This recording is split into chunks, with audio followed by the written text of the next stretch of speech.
Coming up on this episode of Nintendo Cartridge Society, we celebrate 866 episodes by not talking about the thing we always talk about.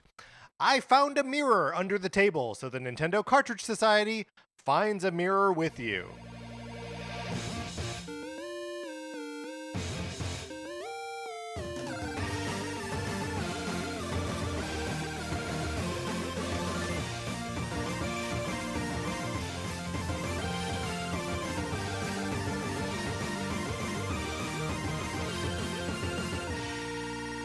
Welcome to Nintendo Cartridge Society. My name is Patrick Ellers, and I am joined, as I am always joined, by my co-host, Mark Mitchell. Mark, how's it going? It's going great. I'm really excited for this kind of different episode of the show. It's a different episode of the show. Obviously, we need to just acknowledge that we have already talked about Nintendo a little bit. Yes, that's right. And I imagine that we will continue to talk It'll about come up Nintendo. from time to time. Right.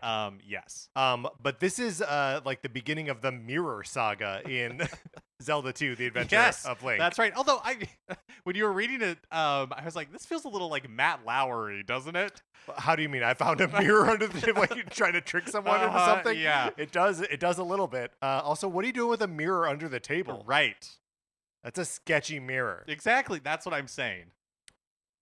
What we're going to be doing this whole episode is not talking about Nintendo, so give us the grace now to talk about Matt Lauer a little bit. If you want to support us, you can head on over to patreon.com/Nintendo Cartridge Society, where if you are doing so at the 8-bit or 16-bit levels, you get access to our once-a-month episodes of miniseries like NCS Arcade, like NCS at the Movies. Yeah, NCS at the Movies is going to be starting in July. Patrick and I are going to be going to see some movies and then talking about them, and I think it's going to be a lot of fun. Yeah. We love going to the movies, but kind of fell out of the habit after COVID, and using this as kind of a kick in the pants to start going to the theater more. Yeah, and because I don't like to get hurt, I took my pants off and put them on the floor. Oh, that's such a so good we idea. could kick the pants that way. And I know that is probably a question that will come up later, but we usually wear pants when we're recording. But this is a right. special We had exception. to take them off so I could kick them. Yeah. Look, we already have our tickets for both Superman and Fantastic Four, which will be our first two episodes in July. We're seeing them in cool movie theaters, so it'll be a lot of fun to talk about all of that. So follow us there if you're interested. Also, if you are not in our Discord, get into our Discord. Email us at nintendocartridgesociety@gmail.com, and we will send you an invitation. Then you can chat with us about what's going on in Donkey Kong, what's going on in Mario Kart World, all this fun, crazy stuff that's happening right now. That, Mark, I'm afraid you and I, once I hit this button and cue the music, we're not going to be able to talk about it anymore. For the most part. I'm sure, Mark, it's going to creep in. I'm hedging our bets already. Mm-hmm. Good. All right, Mark, let's do it. Let's do 866.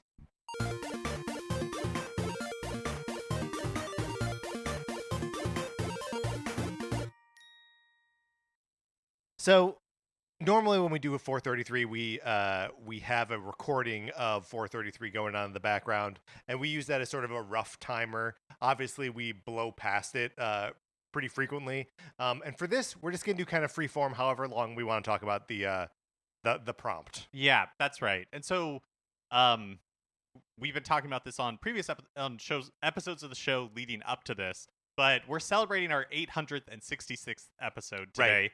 And which was on Tuesday. Which technically on Tuesday. We think the numbering of the show numbering got gets a little messy, yeah.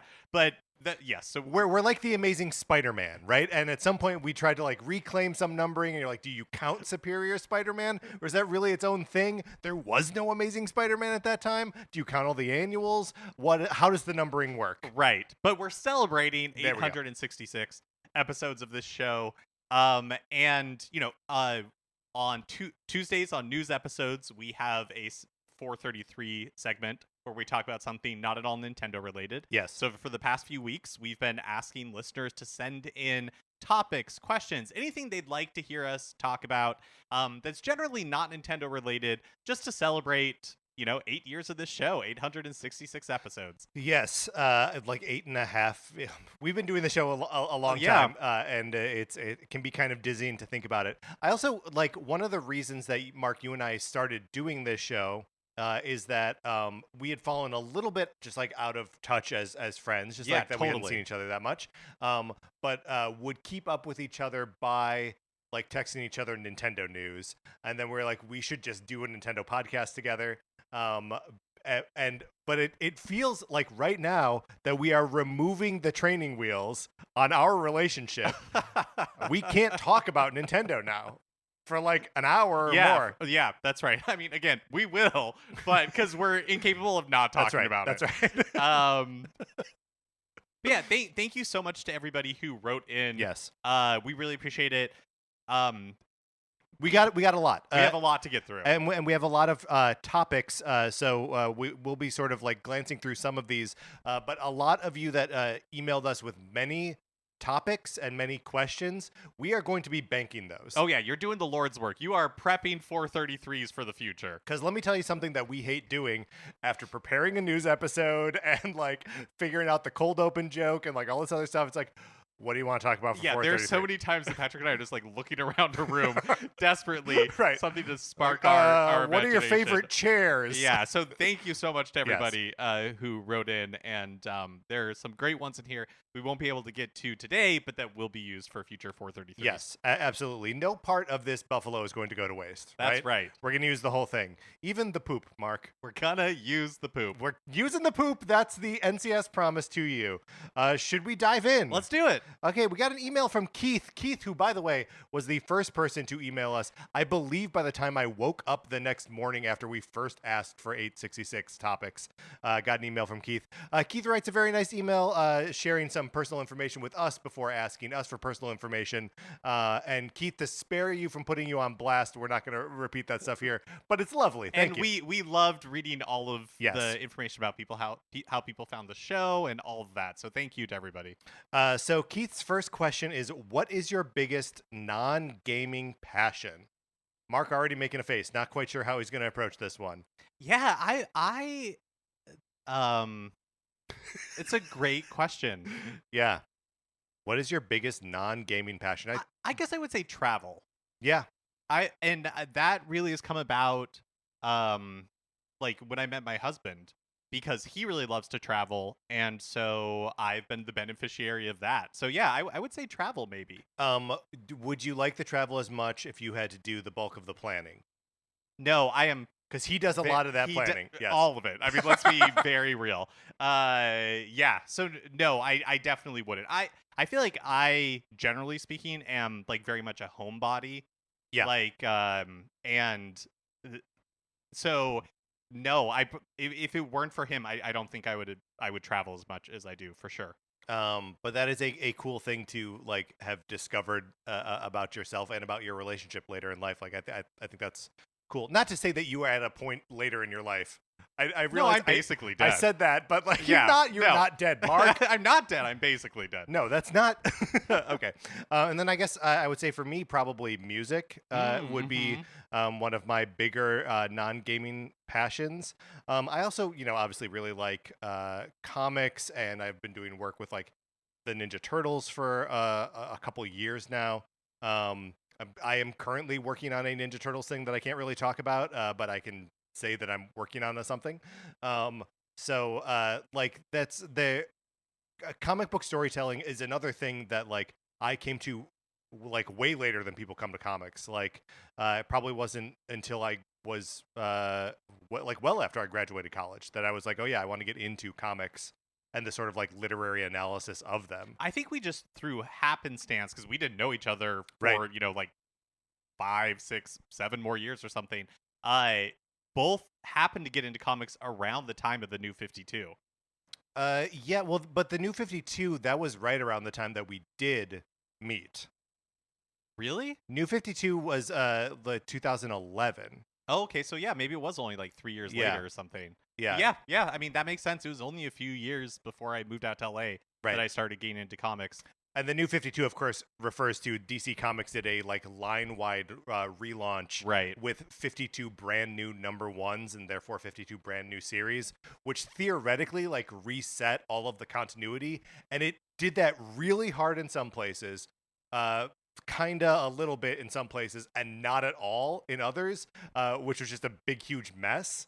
But I still look back on the New 52 as an overall thing fondly. Yeah, definitely. It was exciting in theory. Yeah. It's also interesting because depending on like when I was answering this in my life, it would be very different. Yes. You know, like improv comedy Totally. was so Huge, important to me yes. for so many years. How we met. Yeah, exactly. Mhm. And so you know, there was a period where comic books where I was reading basically everything DC put out every week, you know. So yeah, just kind of like over the course of the length of this show, it has probably even morphed a little bit. Yeah. Well, and I started by saying music and then pivoted off of it right away because that is one of the things about my just like the shape of my life in general where I'm like, oh, it's kind of a bummer to me that I'm not as into it as I used to be. I majored in music in college, and was in like a rock band, and then was in like a different rock band immediately after college, a band called Sonic Weapon Fence. We only wrote and performed songs about the TV show Lost. You can check out Sonic Weapon Fence on Spotify. I stand by those songs. I think they're really good and really funny. But yeah, it's like now I like listening to music. I like singing music. I like noodling on the piano, but I'm just like not plugged into it in the way that I used to be for so long. All right. Anything else about passions, Mark? No, I don't think so. Okay, what is your go-to? What is your favorite? Sorry, what is your go-to favorite meal to make? So I'm not much of a chef. Okay. Like I can follow directions, and my husband doesn't care for anything I can prepare. Right. And so my go-to, but I love peanut butter. I love peanut butter. Sure. So I would say I have an inordinate amount of like peanut butter sandwiches in a week. Sure. How many are we talking here? Maybe like More than 5? No, not more than 5. Maybe 4. But 5? There, yeah, 4 to 5. I probably have like a Yeah. peanut butter sandwich. Yeah. 4 to 5 days a week. I probably have like a just peanut butter. You don't go jelly too? I don't go jelly. Sometimes I'll put honey on it, but a lot of Okay. times it'll just be peanut butter. Gotcha. I probably end up doing that about once a week. But I try not to because it's just like a sugar bomb. I guess it's protein too, but like Right, and I guess it depends on what type of peanut butter you're buying. sugary. So this is a more like recent go-to favorite that I like to do for Sarah and myself. Is first of all, I love to supplement any meal with just a tray of roasted veggies. Whatever we've got, usually some broccoli, pepper, onion, zucchini sometimes, just like whatever's there, and just like roast it in the oven for like 20 minutes. But we've been doing so Impossible, like Impossible Meats makes a meatball, an Impossible meatball that we call a Mo ball, because then we make spaghetti and Mo balls, which is one of the dishes on the Uncle Mo's family feed bag menu in that episode of The Simpsons where Mo Awesome. changes his bar to be a family eatery. So we'll do spaghetti and Mo balls with like a tray of roasted veggies. That sounds great. Do you consider yourself food motivated? Like Yes, Okay. I like a good meal. I like good food. When there's like an expensive food experience, I'm like, yes, I will spend money that way. But I like making food. But sometimes it like can just feel like too big or overwhelming to do it like all the time. But like when usually Sarah and I make it through a week, like the weekdays, by preparing like meals at home basically from scratch, or I don't know if you count frozen Impossible balls as scratch, but like yeah, I know what you're saying. Yeah. You really are not food motivated, right? Yeah, that's true. For the most part, I mean, like I like a good meal. Like going to a restaurant or something like that. My husband is a really good cook, but for like myself, if I'm like if my husband's out of town and I'm just like preparing food for myself, Oh yeah, that's a nightmare. Yeah. When I'm left to prepare food for myself, I'm bad at it. Well, it's just like very simple because I'm not really that, like you said, I'm not food motivated. Like most of the time I see eating as just something I have to do to sustain myself and not die, not necessarily so I'm happy with simple, I'm happy with quick, and then I can just move on to like other things I want to do. Right. So those are our favorite go-to meals to make. And then Keith's final question is, are we going to get you guys and or the show over on Blue Sky? I have kind of just like stopped doing social media and found for the most part that my quality of life has improved. Like I'm just happier not having it. But But you are still depressed. I mean, yeah. But I just can't blame social media for it anymore. But no, yeah. I'm also very much of the opinion that like I don't need another thing to be mad at myself for not quitting well enough. Do you know what I mean? Yeah. That like I still have a Twitter account, but like I took it off my phone and I stopped just like looking at it regularly. But then like, the protests and stuff happening in LA and like ICE cracking down and all that kind of stuff, I was like, I can't not be like plugged into something. So like I would go back and check that. I just can't imagine like getting onto another one. I think the for me personally, like I use Reddit, but the way I use Reddit is Reddit too. I have like a very curated list where it's my interest, where it's like video games and like that sort of thing, and that is the feed that I look at. Because what I really dislike about platforms like Blue Sky or like Twitter or anything like that is that somebody I'm following could retweet something into my timeline. It's like I didn't need to know that, or I didn't need. Do you know what I mean? Like, sure. I want to be able to curate my feed is basically what it comes down to. Yeah. In like a way that like, because that is how I want to use social media. I don't want to use social media as a news source. Right. Yes. And that is kind of what I was using it for, just in the last couple weeks. And you're right that's not like, it's not reliable or good. Like it's obviously just like the most sensationalist stuff that like pops up. All of which is to say that like I'm not going to be doing that over on Blue Sky, or I'll fold tomorrow and open a Blue Sky account. Like I really think it could go either way. Yeah, and so that's kind of the downside of doing one for the show, is that since neither of us are really very tapped into it, right? We could post about our latest episodes, but so I guess not right now is probably the answer. If you want to talk to us about stuff, get in the Discord. We're in the Discord. Yeah, that's true. We are very accessible in the Discord. So then Keith ends.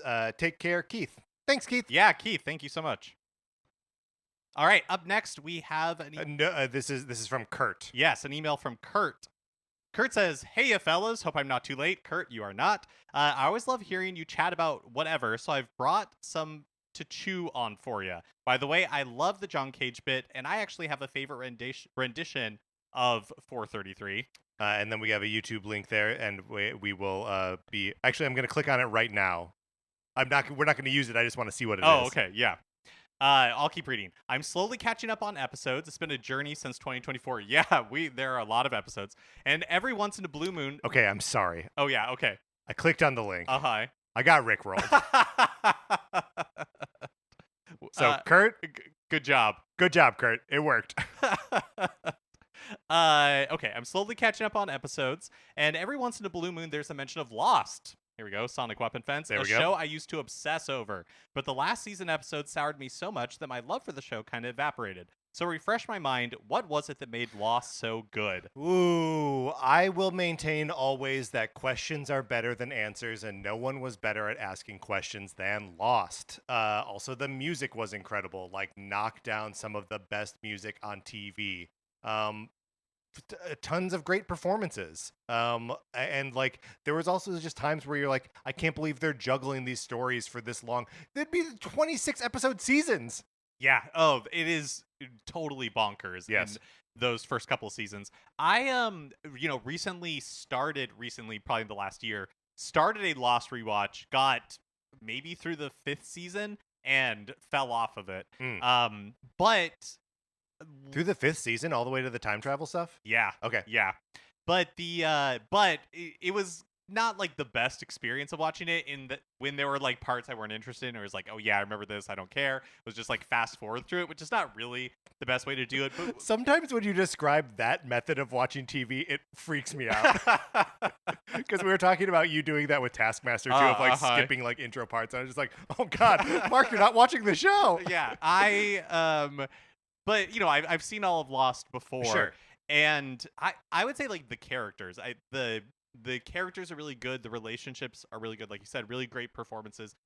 I agreed. Like, you know, the answers to the mysteries, some of them I could, you know, like don't care that much for, or didn't find to be all that satisfying. But I do think that the show, all the way through, even through like the ups and downs, was really true to its characters, and I think that that's pretty remarkable. Yes, yeah, and that's one of the things that I feel like modern mystery box TV shows, or even just like modern streaming shows or whatever, end up missing a lot. Is like, no matter what happens, the like characters are true to like who they present themselves to be, and they're like on an arc, and like strange things will happen that'll make you go what, but they won't be character things. You'll understand the character motivations, right? Like why they made the decisions that they made. Yeah, exactly. And I also think the show honestly benefits from some of those longer seasons in the beginning, because you really get to know the characters, get to like them, and I feel like that's something that is really lost in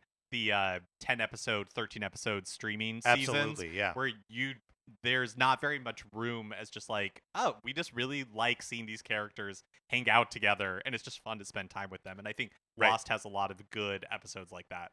Also, as evidenced by Sonic Weapon Fence, there's so much that the show presents without like filling in every gap. So there is like so much extra to think about and to talk about and to write pop punk songs about, that like it was just a totally fertile ground to like do that kind of stuff.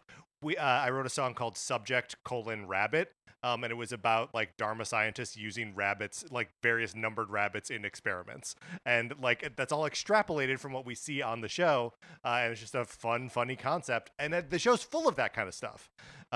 Also, I will say, and I will defend forever the explanation of the numbers.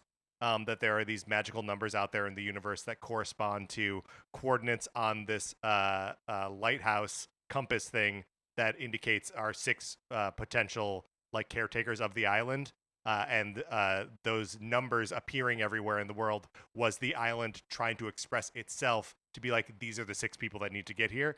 I think that's satisfying and cool, and the show sort of underplays it as the point that they're making about the numbers, and I just wanted to go to bat for it. Okay. Recently, I've been bit by the Columbo bug. This is back to Kurt's email. Yes. It flips the whodunit genre on its head, which I find fascinating. So that got me thinking, what are some other movies, shows, etc. that flip their respective genre on its head? Ooh, boy, that's a tough one. Flips a genre on its head. Yeah, I don't know that I have a great example offhand. Columbo's such a clear example of it, right? Right. I mean, it's basically its own genre of like mystery show. Right, the How Catch'em. Uh-huh. Which is what like Poker Face is, right? Yes, that's right. Yeah, I don't know. I don't think I have another example. It's such a the thing is, like, you would need to have something so formulaic like that to then like invert. Like, is there a doctor show that is like very undoctory? I don't even know what I mean by that. Right. Yeah, I don't know. I don't have a good answer for this, but if anybody who's listening has some great examples, write in, let us know. I will say that back when I still allowed myself to care about Harry Potter, I thought that a fun idea for a TV show would be a medical drama that takes place at St. Mungo's, and with none of like the characters that we know from the rest of the books, and they just have to solve magical maladies. That's funny. Because when I watch a doctor show, they always encounter a problem I don't understand. They attempt a solution that I don't understand, which fails for reasons I don't understand, and then they do something else I don't understand, and that solves the problem. Why can't that just be magic? Yeah, I mean, great point. Thank you. And then back to Kurt's email. Finally, he says, rank the 5 Marks in unspecified orders. And the 5 Marks here are Mark Hamill, Mark Zuckerberg, Marky Mark, Mark Twain, and Mark Sinclair, better known as Vin Diesel. Okay, so I think for me, Hamill goes at the top. Yeah, Mark Hamill, number 1 with a bullet, for sure. And then probably Twain. Probably Twain. And then Vin Diesel. Yes, and then Marky Mark. And then Mark Zuckerberg at the bottom. Yeah, I mean, both Wahlberg and Zuckerberg are so... The Bergs are bad, right? Well... Yeah, tied for last, I think. Tied for last, I think, yeah. Yeah, tied for last, I think. That's how I would rank them. Okay, great. Good ranking. And of course, Mark Mitchell at a number 1 prime above Mark Hamill. Below Mark Hamill. Yeah, below Mark Hamill. Thank you, Kurt. We appreciate the email. Jason writes in, and Jason says, "Hi, NCS. Couple of 433 ideas. Do you have any pets? Did you have any growing up? What is the best pet?" I don't have any pets now. Mm-hmm. I used to be a dog person. And I still really like dogs. I had a dog growing up. We had 2 dogs growing up. One was named Crackers. Very good. And my parents got it from like an ad in the newspaper. And we found out later that from that litter, we were the only people who did not return the dog because Crackers was Crackers bad? Crackers was not very smart. Crackers was really, really, really dumb. Like you couldn't house train him or anything like that. But we didn't return him. My parents decided not to return him because we had like recently adopted a child, and we were all kids, and they didn't want to set the precedent that you could just return something that you adopted, someone that you adopted, that just because they were difficult. And Crackers was such a funny childhood dog because like he would just sit out in the rain, even though he could come inside or like go into shelter. Like he would just sit out in the rain. If we tried to take him for a walk, he would just sit down and would not move. He would let the leash like right up on his face, but as soon as you let go of the leash, he was just gone. He like ran as fast as he could ever run. That sounds like a challenging dog. How about you? So when I was like 11 or 12, we got this Cocker Spaniel puppy named Jetta. She was like black and white. Oh, cute. And is a really, really cute dog, and really, really temperamental. Like, was sweet when she was sweet, but most of the time just wanted to be left alone. And I loved that dog. I wish we had a dog now, but we're in a 1-bedroom apartment. Doesn't make sense. So someday we will get a dog. But I look forward to that day. What is the best pet? Oh, yeah. I don't know. I think, so I'm allergic to cats, so I can't say cats. Legally not allowed. So I'll say dogs. Yeah, dogs are solid. So when my husband and I were first dating, we were like, yes, we're dog people, shook hands, made it official, everything like that. And I was there to notarize it. Yeah, that's right.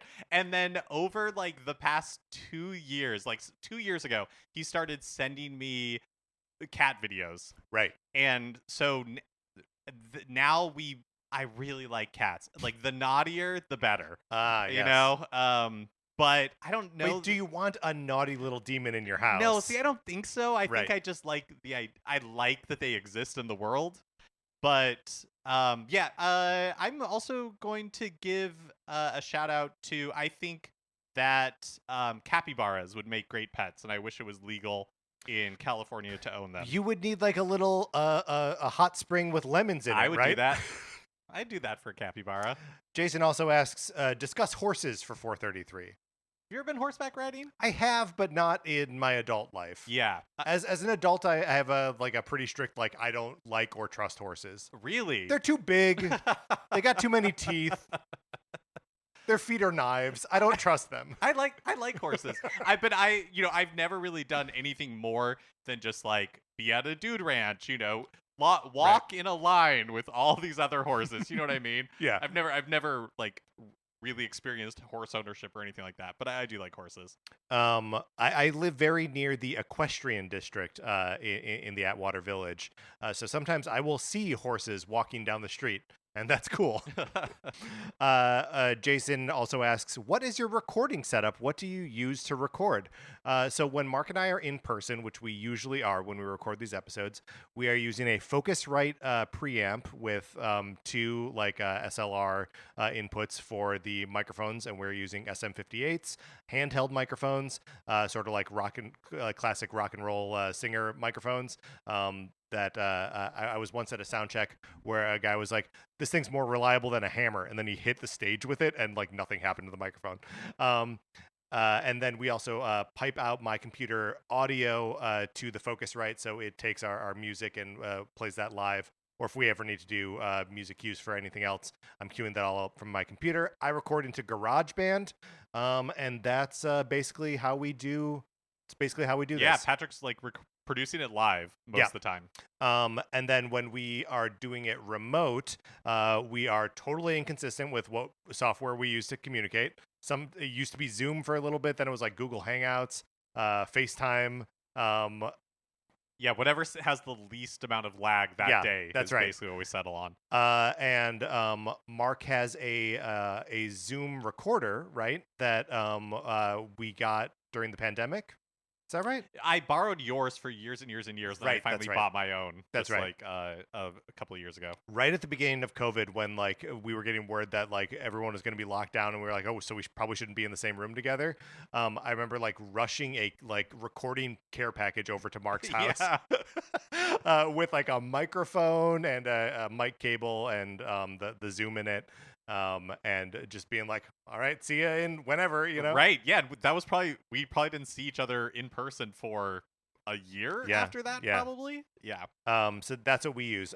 Jason now asks some video game questions, which I'm going to allow. Yes. Yeah. Jason says, what are your thoughts on the game Celeste? Love it. Love it. So much fun. It was so good. And, you know, I consider myself not great at video games. And so a challenging video game like Celeste, I generally would shy away from, but I played it and I loved it. And the only time I turned on the kind of like help mechanisms that the game includes is at the very end, where there's just some platforming that I needed that little extra bit of help. But Celeste, what a beautiful game and incredibly awesome fun. Music and and I mean, you can say you're not very good at video games, but like a 2D platformer is so in your bones and like under your thumbs that like I think you are in the upper like 5 percentile of people on Earth, right? Or even like video game players. I think you're good at it, is what I'm saying. And yes, I also love Celeste. What is your favorite indie game? Is the last question Jason poses. I have a guess for you if you have a guess for me. Yeah, okay. Let's do it this way, where I tell you what your favorite indie game is, and you tell me what my favorite indie game is. Yours is Stardew Valley. Yeah, that's a great one. You played so much Stardew Valley, especially when it came to Switch, and just like. You're right. It's basically all I want in one of those like sim games like that. Absolutely. Stardew Valley is amazing. I'm gonna guess Hades for you. Hades is a great answer. Yes, I think you could make a case for like Guacamelee or Celeste, but yeah, I think Hades is the one that I've poured the most time into. Jason concludes by saying, "Love the show. Keep up the good work, Jason." Thank you, Jason. Our next email is from FTBL3, which we assume is a Star Wars droid of some kind. Yes, and we love it all the more for it. Hey guys, congrats on 866. Thank you so much. I think I've been around for at least 800 of them. Woo! Yeah, thank you. Rank these cuts of chicken from worst to best: breasts, thighs, drumsticks, and wings. Okay, well, obviously I don't eat any of these things anymore. But you did once. I did once. Yeah, so cast your mind back to those heady days. And, okay. All right, so for me, I would put thighs first. Thighs first. Yes, I think it is a number one. More flavorful, as in most favorite. Yes. Okay. Yeah. For me, I would do thigh. Or okay. Do we? Here's a question. Yeah. Are we doing individual rankings or a single ranking? I can tell you right now, show? We can't agree on. Okay. One. All right. So yeah, I would say thighs first. I think it's like a tastier, more flavorful part of the chicken, probably followed by wings, and then drumsticks and breasts at the bottom. Yeah. So I think the thing is that even when I was eating meat, I detested the idea of encountering a bone. So most of these are very bone forward, with the exception of breast. So I'm going to say breast number one. Everything else tied for last. Very good. Very good. Thank you, FTBL3. Get back and fight the Empire. Mike C writes in and says, Hi, chaps. Here are a few ideas for your 866 episode. Non-Tendo handhelds. My first console was a Sega Game Gear, and I'd be interested to hear your take on non-Tendo handhelds and how they hold up, modern and past. Mark, have you owned any non-Nintendo handheld systems in your life? No, nothing other than like those from the early 90s, those like Tiger Electronic, single screen games. Totally. I had like a Teenage Mutant Ninja Turtle one. But otherwise, no, I haven't.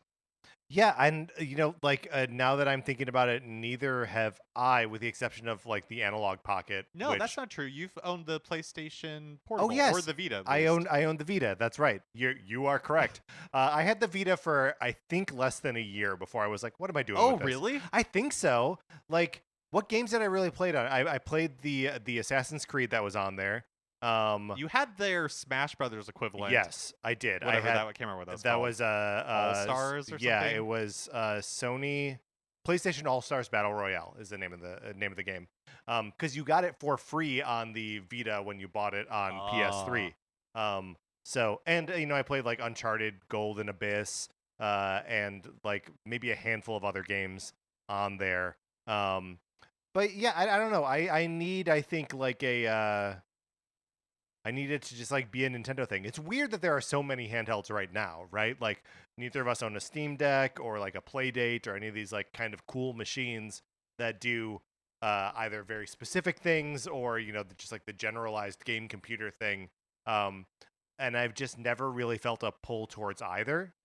But if I had to pick one, I would probably go towards something like the Playdate, right? Mm-hmm. Where it's got like unique experiences on it, which just feels more Nintendo to me. I remember friends having the Sega Game Gear, and anytime that I had an opportunity to play with it, it always felt like a foreign language to me. Yeah, totally. It was just felt so different. And you're playing Sonic the Hedgehog, which I didn't understand at the time. Like when you're playing a Game Gear Sonic the Hedgehog game, which is just a little bit worse than the Genesis ones. Yeah, but I remember thinking it was so cool because it was in color and like all that kind of stuff.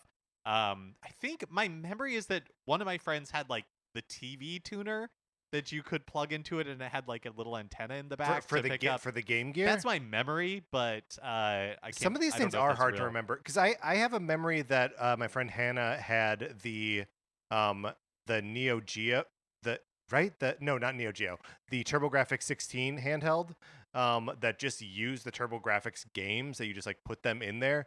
But I may be imagining that might not be real. Yeah, I don't know. But yeah, personally, always Nintendo handhelds. Yes. Do you have any thought on why, other than like you just don't have that much of a draw towards playing non-Nintendo video games now? Or well, now it's just time. Really, right. I think is the limiting factor. There's a ton of video games I would love to play, but I got rid of my PlayStation 4 a little while back. I never bought a PlayStation 5. I haven't owned an Xbox for years. Like. It's just a matter of time, and Nintendo is my first video game love, and so the time I do have to play video games, I choose to do it there. Yeah. Okay, great. So Mike continues. UK TV shows. How well do UK TV shows go down in the USA? What are some of your favorites? Most iconic? Or most favorites or most iconic. Mark, do you have any thoughts about UK TV shows? Well, we talked about it, or you mentioned it. I did. But recently, I think we've both been watching a ton of Taskmaster. Yes, Taskmaster has been kind of the perfect. I just need something fun and kind of enjoyable happening on the TV to like make me forget about the world. And it's a show where like 5 comedians compete on doing like the silliest tasks, and then somebody grades them on it, and they're available for free on YouTube in the US. Yeah, and there are 19 seasons of it, or series, as the host will be quick to correct you. Part of the reason I got into it recently is that Jason Mantzoukas, who is an American comedian, is on the most recent season, and like, I mean, Mark, when you and I were doing a lot of stuff in improv at UCB, like Mantzoukas was there all the time. So like he's one of the guys I've probably seen perform more than like any other human live. Like him and Ben Schwartz, for whatever reason, we saw them all the time. So like it was just exciting to see him on in this format. Yeah, I back in the day when shows were only available really on DVD, I had like the original Office and that Sure. kind of stuff. I feel like there's still in the US something called like services like BritBox or Acorn that are focused on like British TV. Right. I momentarily subscribed to BritBox when we were doing the Marple Detective Club. Yeah, for like Marple and like all those. Yeah, there's so many great like British detective shows. Right. But I feel like with Netflix and all of the different streaming services, what is like a foreign TV show, like That's TV show true. from a different country, right. has become so like it's all global now. Right. You know? Like I didn't even think for a second like, oh, would Dairy Girls count? Like probably. Right. Yeah, probably. Yeah, and like I grew up watching Absolutely Fabulous on Comedy Central. On Comedy Central. Yeah. So like and love Peep Show. Peep Show's so funny. I love Peep Show. So yeah, the answer is yeah. Sometimes we watch UK shows. Mike asked specifically about Doctor Who. What's your relationship with Doctor Who? The zero. Yeah, I don't really have one either. It's something that I have a lot of friends who are really into it, and I've tried a couple of times with like the reboot, but for whatever reason, it's just never connected with me. Yeah, my brother showed me one episode of Doctor Who once. It was a Christmas special of some kind, and I don't remember what happened in it, and I don't remember who the doctor was. And then I've never gone back. A couple more things from Mike here. Says, Lego, discuss. Lego has never been a big part of my life. I've never had the patience for it. What about you? I mean, I do have the patience for Lego. I like putting together a Lego set when it finds its way into my orbit for some reason. But I just, I don't know why I have like a block on wanting to buy them for, whatever reason. Yeah. Gardening. We've just moved into a new house with a very mature garden, i.e. jungle. Do you have any tips for me? Do you have any interest in gardening? Or are your thumbs only for gaming and not for turning green? I love the idea of being into gardening. I think it's such a like relaxing, natural, good thing to be connected to the earth and for nurturing life and all of that. I do not garden. Sarah and I did recently purchase a house that also has very mature landscaping, aka jungle. a jungle. And the first thing I did was call a landscaper to be like, get this thing under control. And I was over there today, like watering and like pulling some weeds and stuff. And so like I like doing it. I'm going to like doing it more when we're not moved in yet. We're doing some like renovations. So like the whole house is kind of like projects at the moment. And when we're just in there and comfortably doing it, I think I'm going to engage a new gear of like really getting into gardening and planting stuff. And it is something that my parents made us do when we were kids, and like mow the lawn and like trim bushes and plant flowers and all that kind of stuff. And since going to college and then like living in cities forever afterwards, I've not really had access to a garden space. So that's actually something I'm really looking forward to writing in the near future. Mike says, thanks for the fun Nintendo chat. Keep up the good work, Mike C. from South Wales, UK. P.S. Please accept this as my pre-order for signing up for any future borrowing program, which you may or may not instigate. Referring, of course, to we originally had a Sonic Forces borrowing program where you could borrow my copy of Sonic Forces. I threatened to do that with Sonic Cross Shadow Generations, and that hasn't started yet. It hasn't happened yet, and I don't know if it will. But the threat is real. The threat is real, and Mike C. from South Wales, UK is going to be first on the list. All right, next up we have a question that I think it is possible got posed in our original 433 episode. Yes. We did in 2021 to celebrate 433 episodes of the show. Yes. We think. And I'm pretty sure we did, if we responded to it, we did a poor job then. And I think we might do a poor job now. A repeat performance. This email comes from Danko, who asks, talk about the difference between the Scandinavian countries. Okay. Well, here's where I show my ignorance for the first time. Sure. Can we define what is the the first time in this email, in the response to this email? Oh, gotcha. Finland we for sure. define what the Scandinavian countries are without looking it up? Here's the thing. I would prefer not to. I think the answer is I can't. I don't know Yeah. what I can because I don't think I know enough to even like haphazardly Right. into this. And that's exactly what I'm saying. My sister did a year abroad in Finland, and so Finland is the only one that I even have like a glancing perception of any kind. And Finland constantly has like year after year like is rated as the like happiest the happiest people, people, I think. Yeah, but it could maybe it's one of the other Scandinavian countries that we can't name. A lot of consonants jammed together in these words, more J's than you would expect. Fermented fish, all of them, right? Well, here we go. So, Okay. to lay it on me. How about to save ourselves? We just move a on to little the bit. next email. Brad writes. Go ahead, Mark. Scandinavia most commonly refers to Denmark, Norway, and Sweden. Not Finland? The one that we talked the most about? Oh, man. No, not Finland. Well, maybe. Okay, so Wikipedia says composition. I'm looking up Scandinavia. Hey, Siri, is Finland part of Scandinavia? Denway, Norway, Sweden. Sometimes Denmark, for sure, right? Yes. Not Denway. Dang it! Well, okay. I'm just going back to Wikipedia. Yeah. Denmark, Norway, Sweden. Sometimes also the Faroe Islands, Finland, and Iceland. Okay. So Sometimes. yeah, so sometimes. Well, thank you for the question, Donko. I hope we did you proud. Brad actually does write in to say, favorite underrated 90s sitcoms? I got News Radio as mine, and a shout out to Becker. News Radio's a good one. I didn't really watch very many sitcoms in that era. Okay. And I haven't really returned.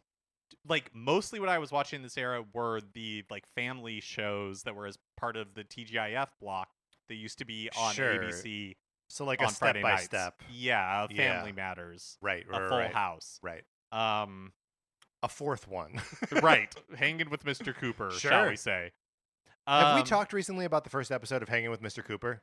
No, we haven't. The pilot episode of Hanging with Mr. Cooper, Mark, what's the actor's name? I don't remember. It doesn't matter. They're filming on like the Family Ties set, I think, for the pilot episode, and the episode starts with him like coming out as himself, addressing the audience and being like, you probably recognize this house. What we're doing here is a pilot episode. No way. Yeah. It's like a total fourth wall, like just shattered presentation of like, this is what this show we think will be like. And then they like do the episode. And they aired that? Yeah. That's so crazy. And you can watch it on like Hulu right now. Wow. I think I watched like every 90s sitcom as it was airing, like Caroline in the City, and I don't know why that's the first one I said, but it was, and we have to live with that now. But the thing that I really just wanted to drive to was just to mention the Drew Carey show, which was so good and so funny and so weird as like Drew Carey himself as a comedian got like better and like more plugged into the improv scene in LA at the time, and because Ryan Stiles, who was on Whose Line Is It Anyway, has this like intense improv background, that like he would take Drew to improv clubs, and he like fell in love with that, which is how he ends up becoming the host of Whose Line, the American version. And so like the show just got like weirder and more experimental, but used so much licensed music, and it has like so many weird rights issues that it's never been available on streaming, and you can't even really buy the DVDs. So that Drew Carey is just for me a little bit of like a white whale. I wish it was easily accessible and something I could revisit now as an adult. Thank you, Brad. Thank you, Brad. Paul Pace writes in, good morning. I recently finished Andor, and wow, to me, just a totally amazing piece of television and Star Wars. One of my favorite shows ever. What if Disney wanted to do the same thing with Marvel and grabbed Tony Gilroy again to do a character-focused drama? What character and time period would you want to be the focus? Oh, so are we assuming that this is like an MCU set? or are we just saying any Marvel character? I think just any Marvel character. Okay. I mean, I think you could do. Just feel like they would mess it up. But like, just but assume it'll be done of the quality of Andor. sure, Yeah. the quality of Andor and like the intrigue of Andor. I am such a sucker for the Secret Empire arc of that Marvel did within like the last decade, where through cosmic cube nonsense, it is revealed that Steve Rogers' Captain America was always an agent of Hydra, and it's one of those like everything we thought we knew about the world is wrong because the like patron saint of America is actually like a Nazi agent or a Hydra agent, as it were. And it was coming out in like mid 2016 or something, like right before Trump was elected, and was just so hot, like that every page was something where you're like, oh god, and just like felt the world crumbling around you in the same way it was in the comic, which I think would be awesome if they could do that. It's sort of nicknamed Stevel as Evil Steve. That's funny. I would love to see that tackled in a cartoon or live action or in whatever. that same like fashion. Yeah. Yeah, that's a great one. I don't really know that I have a satisfying answer to this. Because I don't. Well, what's interesting is that I guess before Andor, I wouldn't have said that I want like this sort of thing from Star Wars, because that was what was going to come out of my mouth. Is I don't know that I want this sort of thing from Marvel, Sure. but I do. I agree with you, Paul. I think Andor was really incredible. I just finished it just a few days ago. Yeah. But I don't have a good answer for what I would like to see Marvel like Andorized. You know what I would, and it wouldn't be the exact same because it's so strongly comedic, but like, I wish that when they did the Hawkeye show, oh my gosh, yes, that it was more in line with the Matt Fraction, David Aja. I mean, yes, totally. I would love to see them take another shot at Moon Knight. Yes. And make that cool. God. Here's the problem with Moon Knight is they didn't make it cool. Yeah. Like, what's going on? Yeah. Make Moon Knight cool. Yeah. Blade, that'd be another fun one if they ever get around to. Well, they can't doing make that. a Blade movie. It's impossible. Yeah. It can't be done, Mark. But yeah, that's a great question. Great question, Paul. Then we got an email from Sido. Sido asks, "Hi, Mark and Patrick. I discovered NCS through same-day shipping, and I've been a regular since I acquired a Switch during COVID.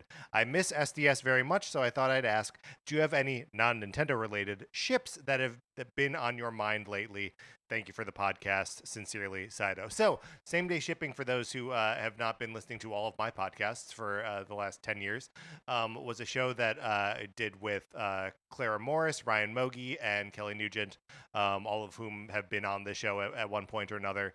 And we just talked about relationships in fiction and just what ships we had at that moment.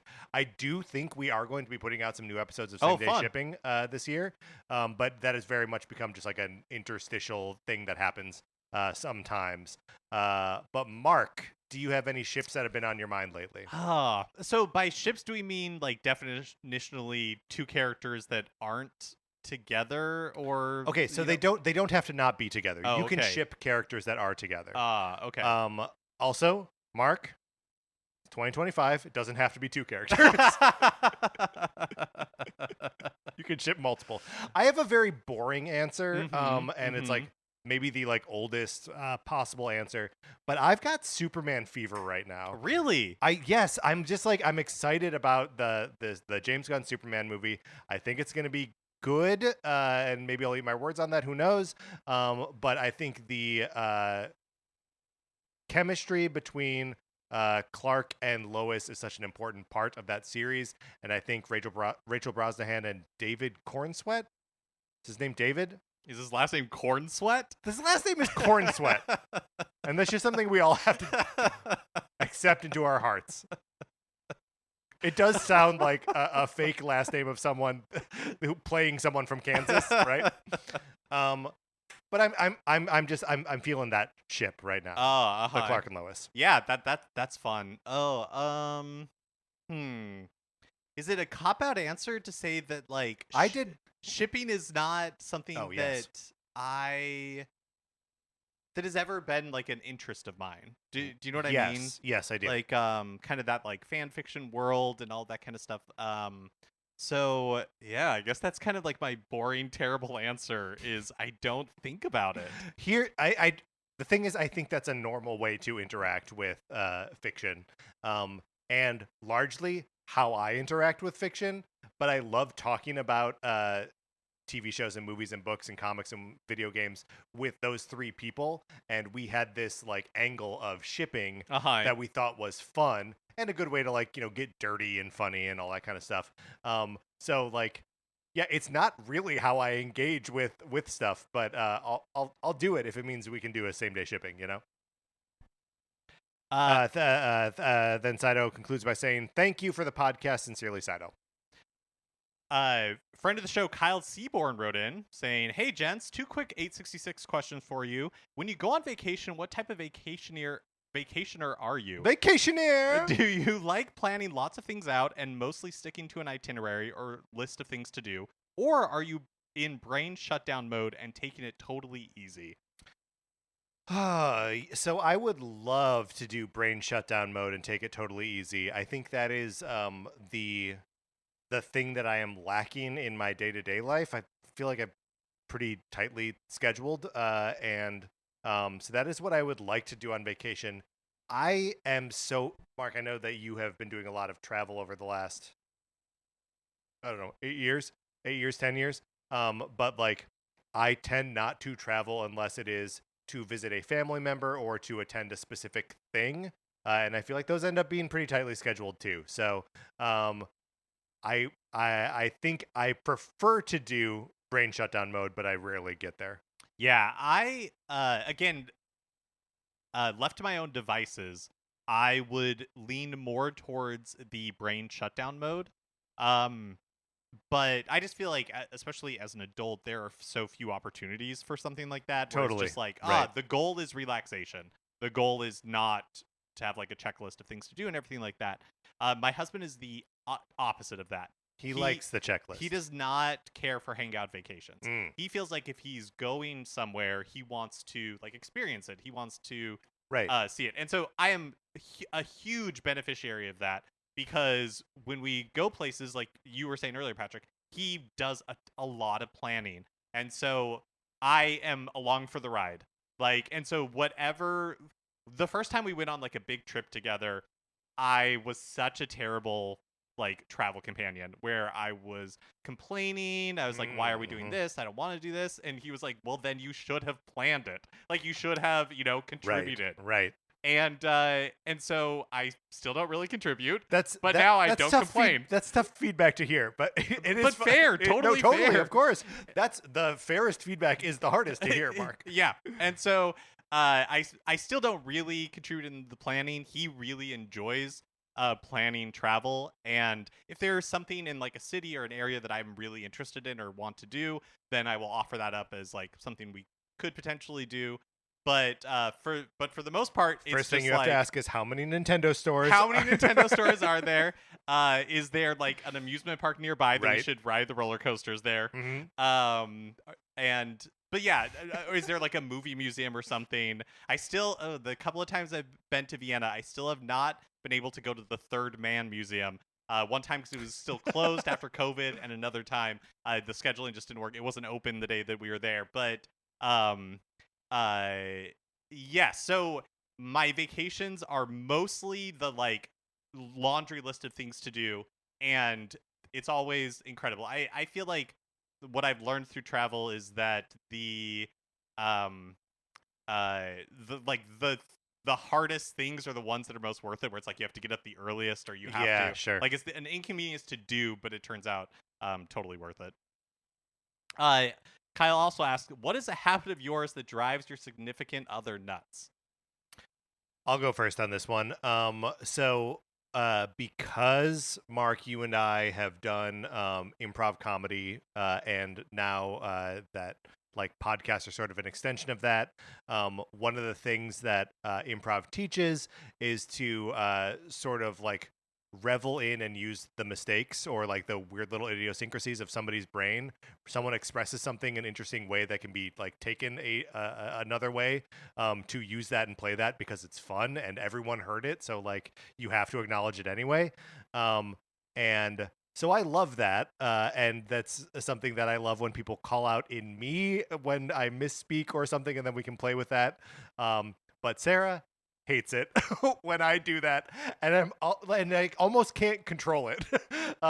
So like, and my defense is always like, I'm sorry, I'm just trying to have fun, and she's like, I don't think it's fun, and it's like, all right. Well, I of course am perfect, a perfect little angel, and so nothing I do bothers my husband. What? If that's what you want your answer to be, Mark, that can be your answer. It's definitely not true. I know I seem like such a chilled, laid back party dude on the show, but I am pretty particular about the ways in that, like,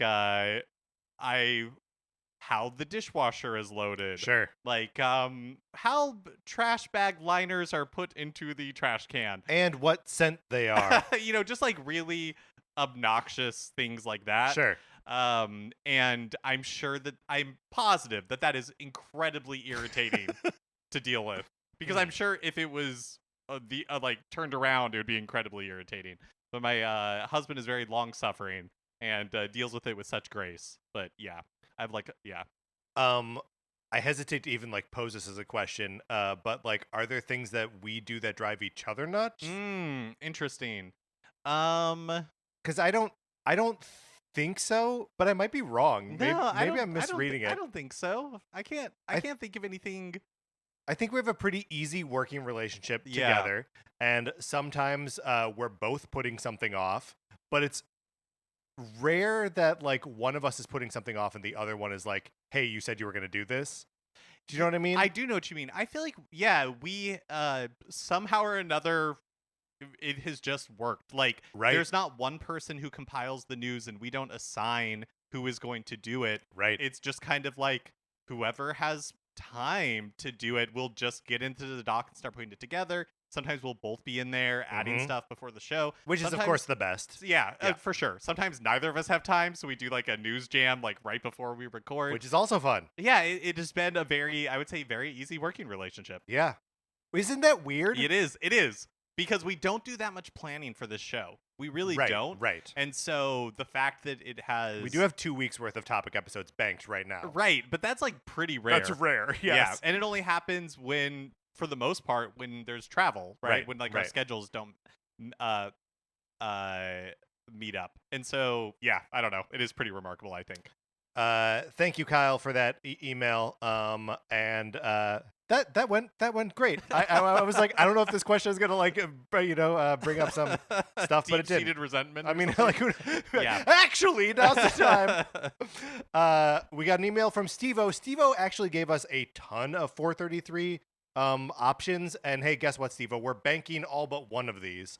Mark, let's talk about our favorite board games. Do you have a favorite, like, first of all, just where are you on board games? Are you playing many board games these days? If you are they like the sort of like involved ones or like basic ones? I'm not really playing board games. I feel like my like involvement with board games really depends on my friend group and how much my friend group is into them. Yeah, totally. There was a time like that like there's some board game cafes in LA. Yeah. And there was a time where I was regularly going to one, and just they would introduce a board game to us and, we'd play it for the night or whatever. But right now I'm not really playing very many board games. The types of board games I do like are cooperative board games like Pandemic or something like that, where you're all working together towards a common goal. Yes. I prefer that over the more competitive ones.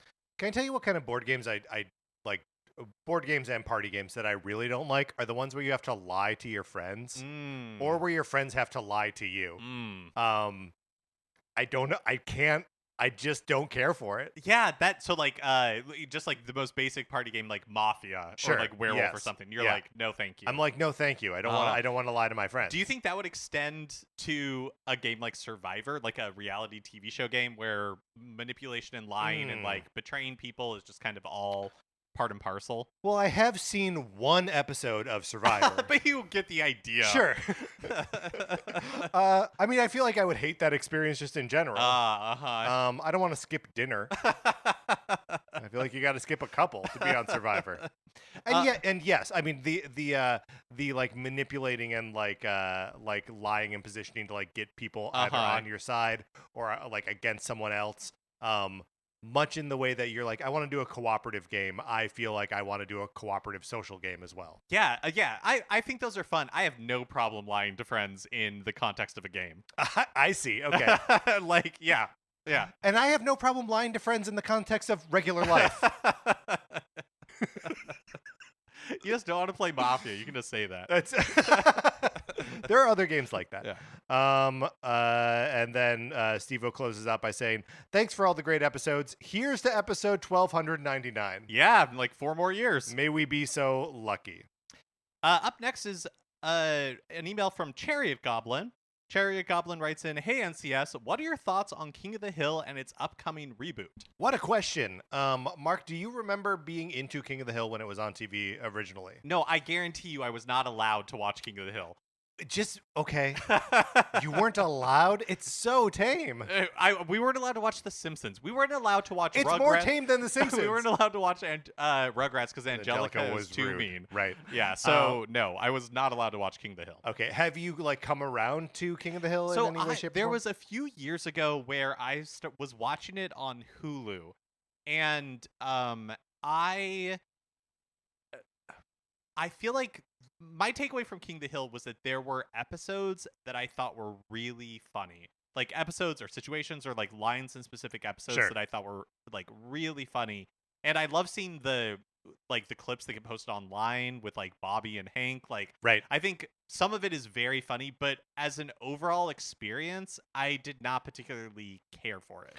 Yeah, so I remember being in a very sort of like Simpsons poisoned mindset when the King of the Hill came out and sort of like resenting it as the competition.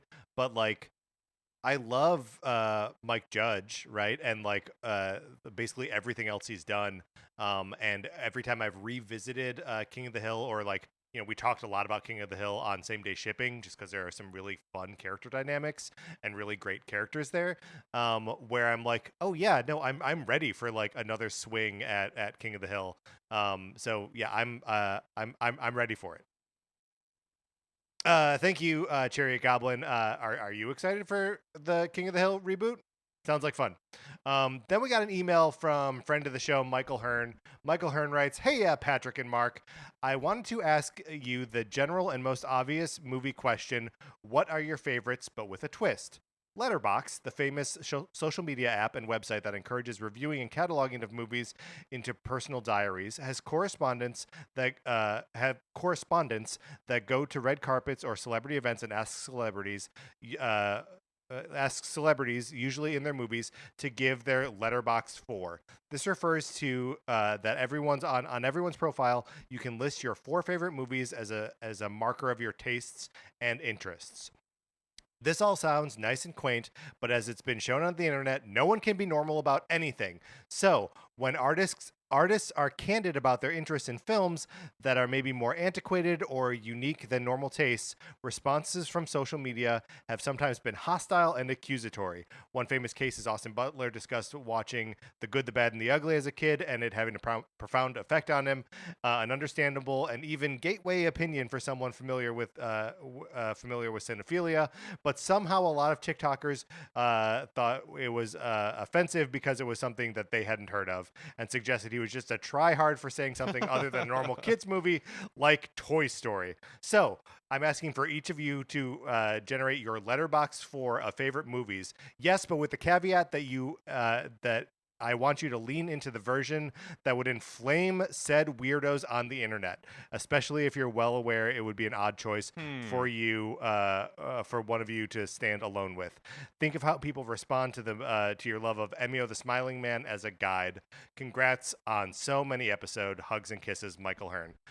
First of all, our love for Emio the Smiling Man is normal, and we are normal men for liking Emio the Smiling Man. Is that the ship that's on my mind all the time? Oh yeah, I mean maybe. Mama Shoko and everyone. Yeah. Okay.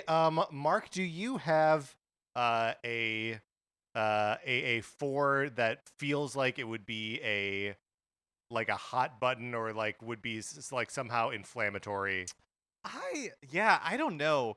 So I have always loved classic movies. So Yeah. I guess maybe going back to like if video games were my interest, maybe like film would be one of them. Sure. I still have a like a very deep interest in film and studied film and all that kind of stuff. So but I don't know. I don't know that I have picks that are like particularly inflammatory or outside the norm. Right. Or I think it's just like picks that would make people go like, come on.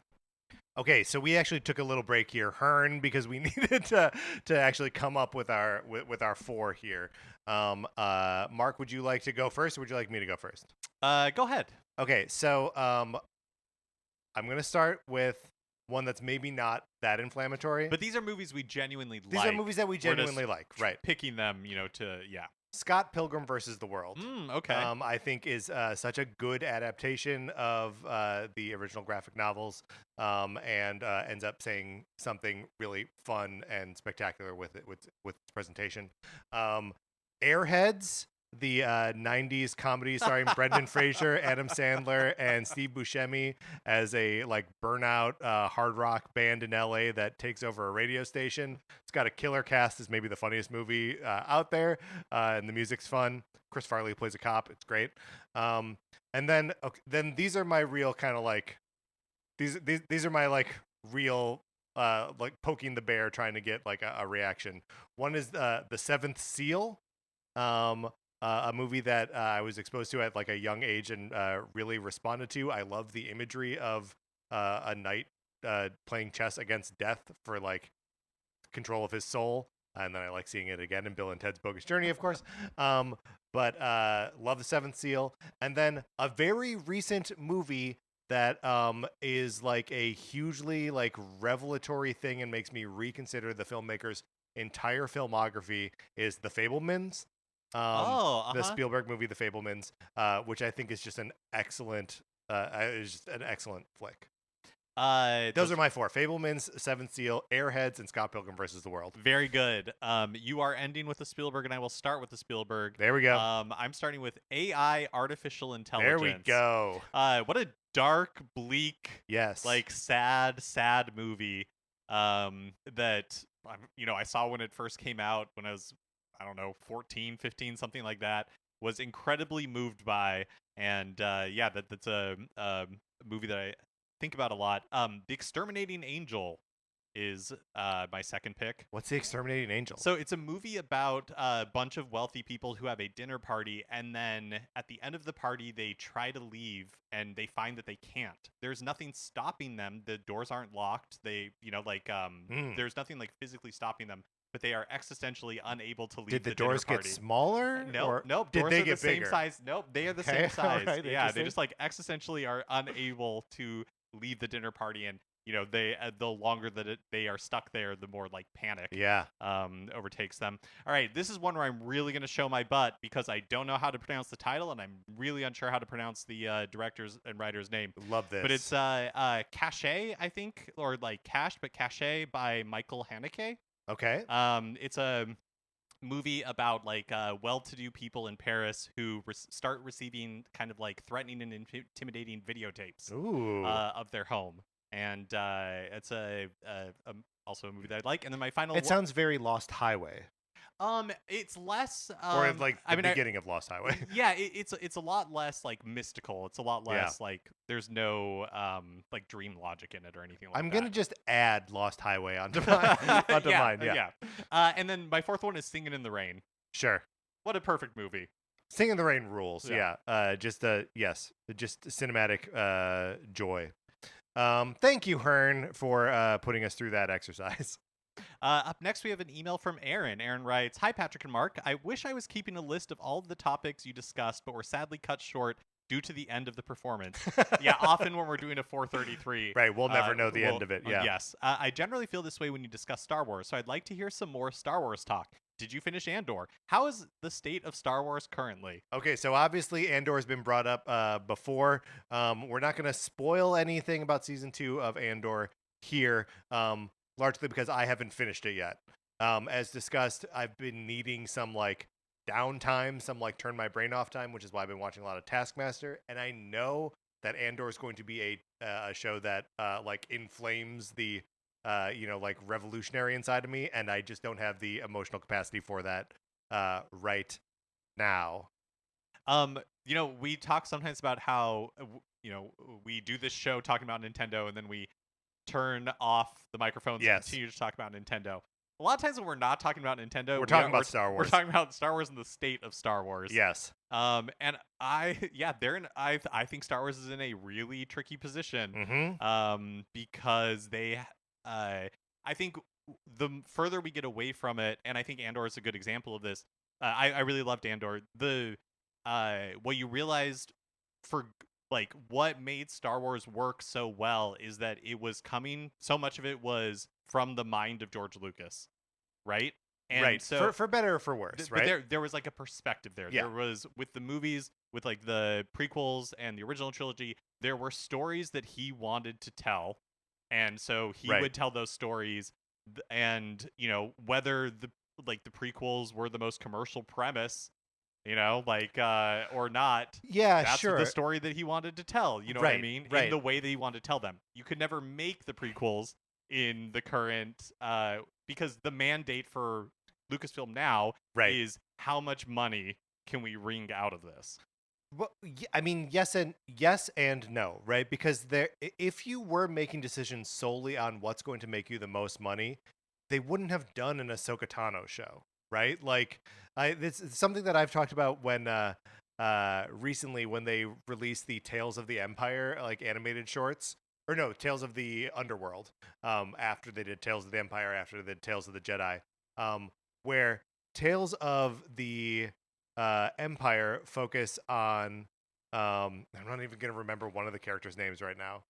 Morgan Fairchild, Morgan Elsbeth, and Barriss Offee.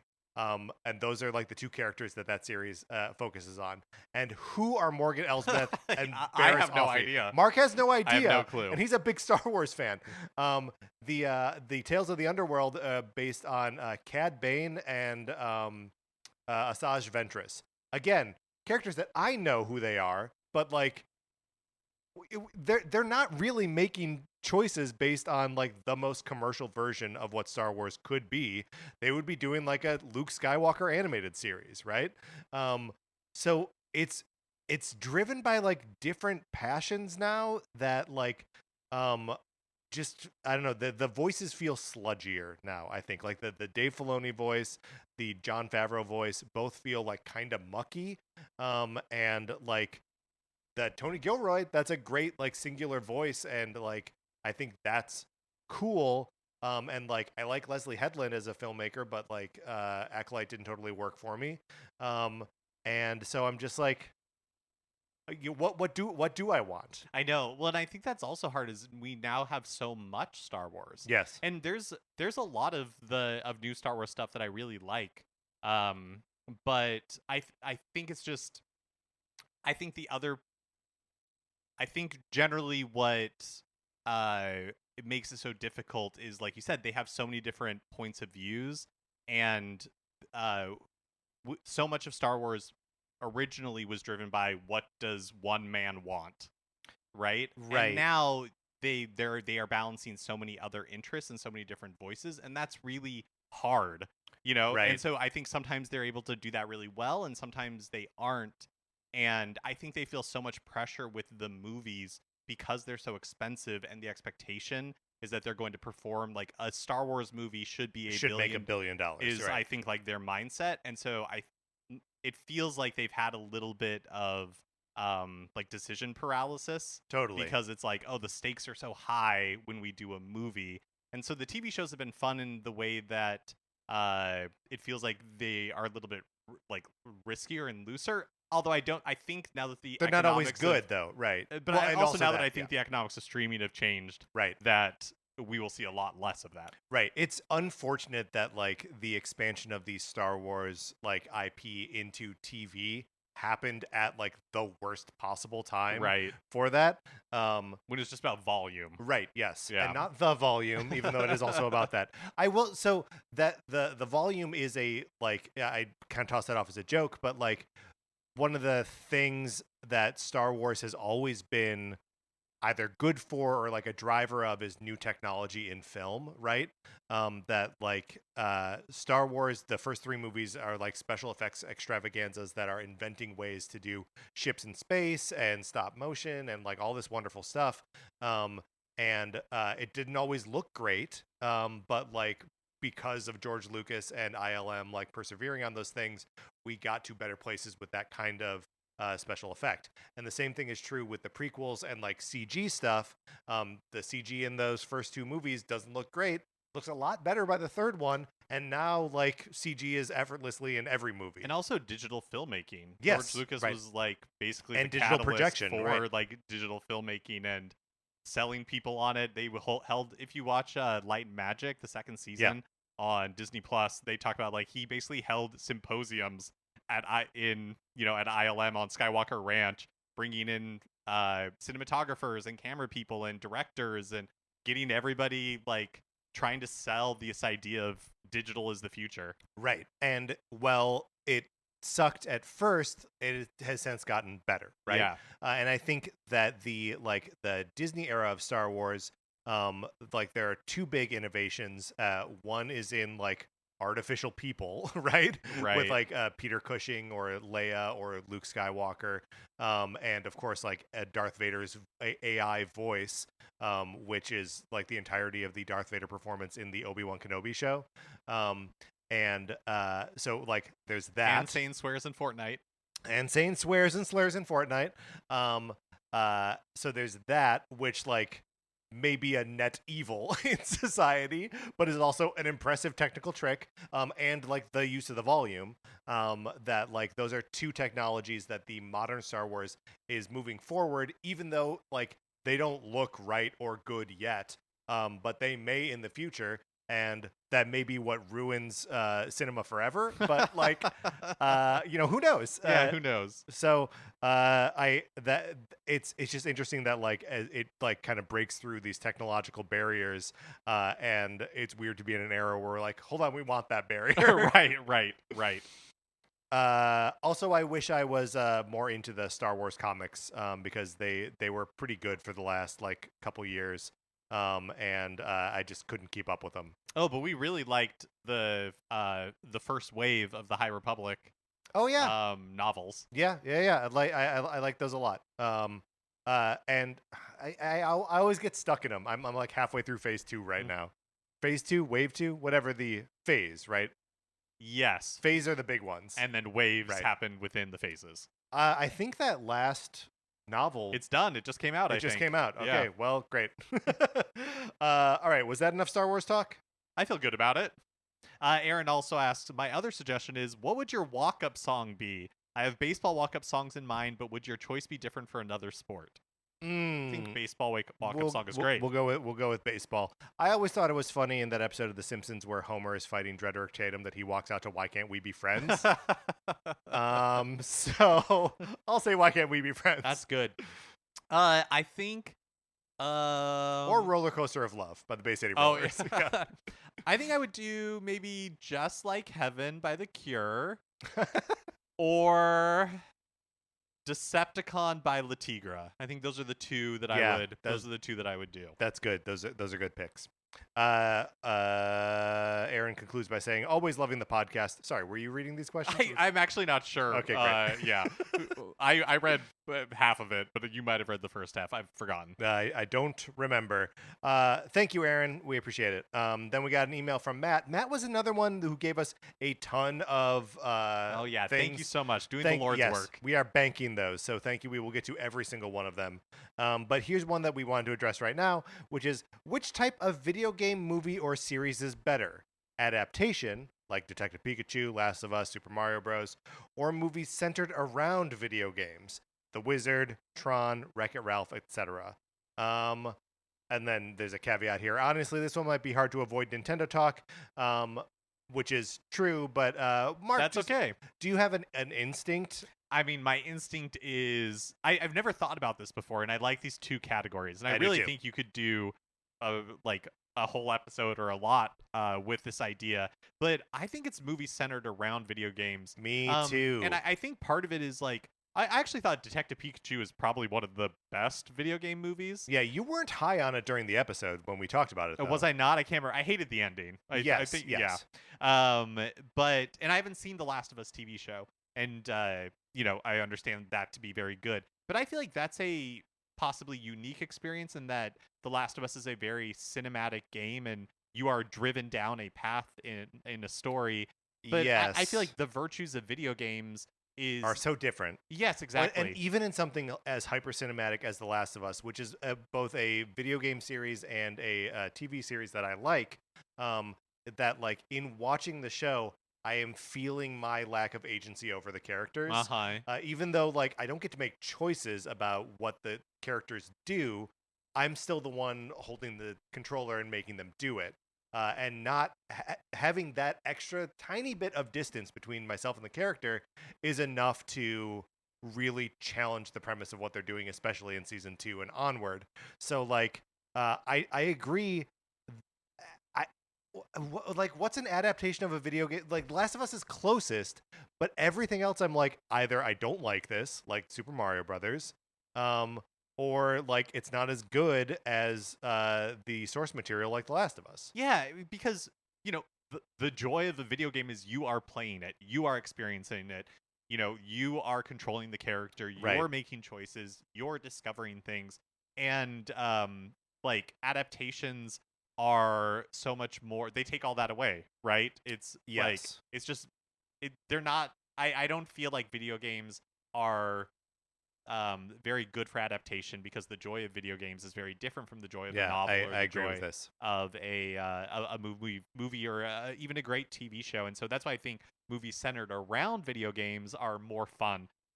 Even though like the movies listed here, The Wizard, Tron, Wreck-It Ralph, I like Wreck-It Ralph, but like Tron is longer and slower than you remember. It's visually. This is true of all Tron movies, and I'm assuming it's going to be true of the new one. Right. Visually and maybe like audio, amazing. But the story just boring. Just boring stuff. And The Wizard is bad. Well, okay, but the parts of The Wizard that aren't about video games are like pretty good and like kind of dark and weird, right? It's these 3 kids on a road trip across the country. And remember, like Jenny Lewis's character, like lives in a trailer with her dad, but her dad's never there. Anyway, and I did already say that Scott Pilgrim vs. the World was one of my 4 Letterboxd 4, and that is it's like in some ways about video games. It's about You're right. You're right. Good question. Yeah, good question, Matt. Thank you for that and for all your other suggestions that we totally will take. Up next, we have a question from Mark, and this was actually asked by a few people. And this was at the end of an email about something else. Yes. I've removed the rest of the context, so I don't remember. But Mark asked, in your upcoming 433, could you please let us know what jobs you do outside NCS? I know, Patrick, you write TMNT books, but do you do anything else? And Mark, you used to be a teacher? ? Yeah, Mark, you used to be a teacher? I know, it doesn't seem like a good idea. It seems like a fine idea. I bet you were an okay teacher. I bet you were a good teacher. Yeah, so I think that is like a little bit of like, we just don't want to totally dox ourselves. We've got like kind of boring jobs that we like in our day-to-day life and don't necessarily want to bring the attention of our podcast listening audience on that. I am a small business owner. That's a pretty recent development, but that's how I spend my days. Yeah, and I just have like a normal, like 9-to-5 job. I work in tech. Yeah. So yeah. So that's unfortunately all you're gonna get out. Yeah, of this. But I was at one point I was a teacher, primarily like I did substitute teaching. Yes. Yeah. That sounds hard and not fun. There was a 2nd grade class that asked me back a lot, and that was fun. Because you got to know them and you got to know like other people that were working there. It was challenging when it was like, now you are going into this high school that you've never been to before, Right. and you are just going to, like facilitate. Well, and what, you 7 were like periods 25 of or something at right, the time? yeah, exactly. Although to a 17-year-old, a 25-year-old may as well be 50, right? Very good. Thank you, Mark, for the question. Chris from Northern Ireland writes, "Hello, gents. I would love to hear what your favorite TV shows." I'm going to start this whole thing over. Hello, gents. I would like to hear what your favorite shows were you like to watch when you were growing up, please. Okay, the sentence is a little... Okay, got it. Always love hearing people's stories and what about these and the toy lines too. Mark, what were your favorite shows growing up, and did you have any toys related to them?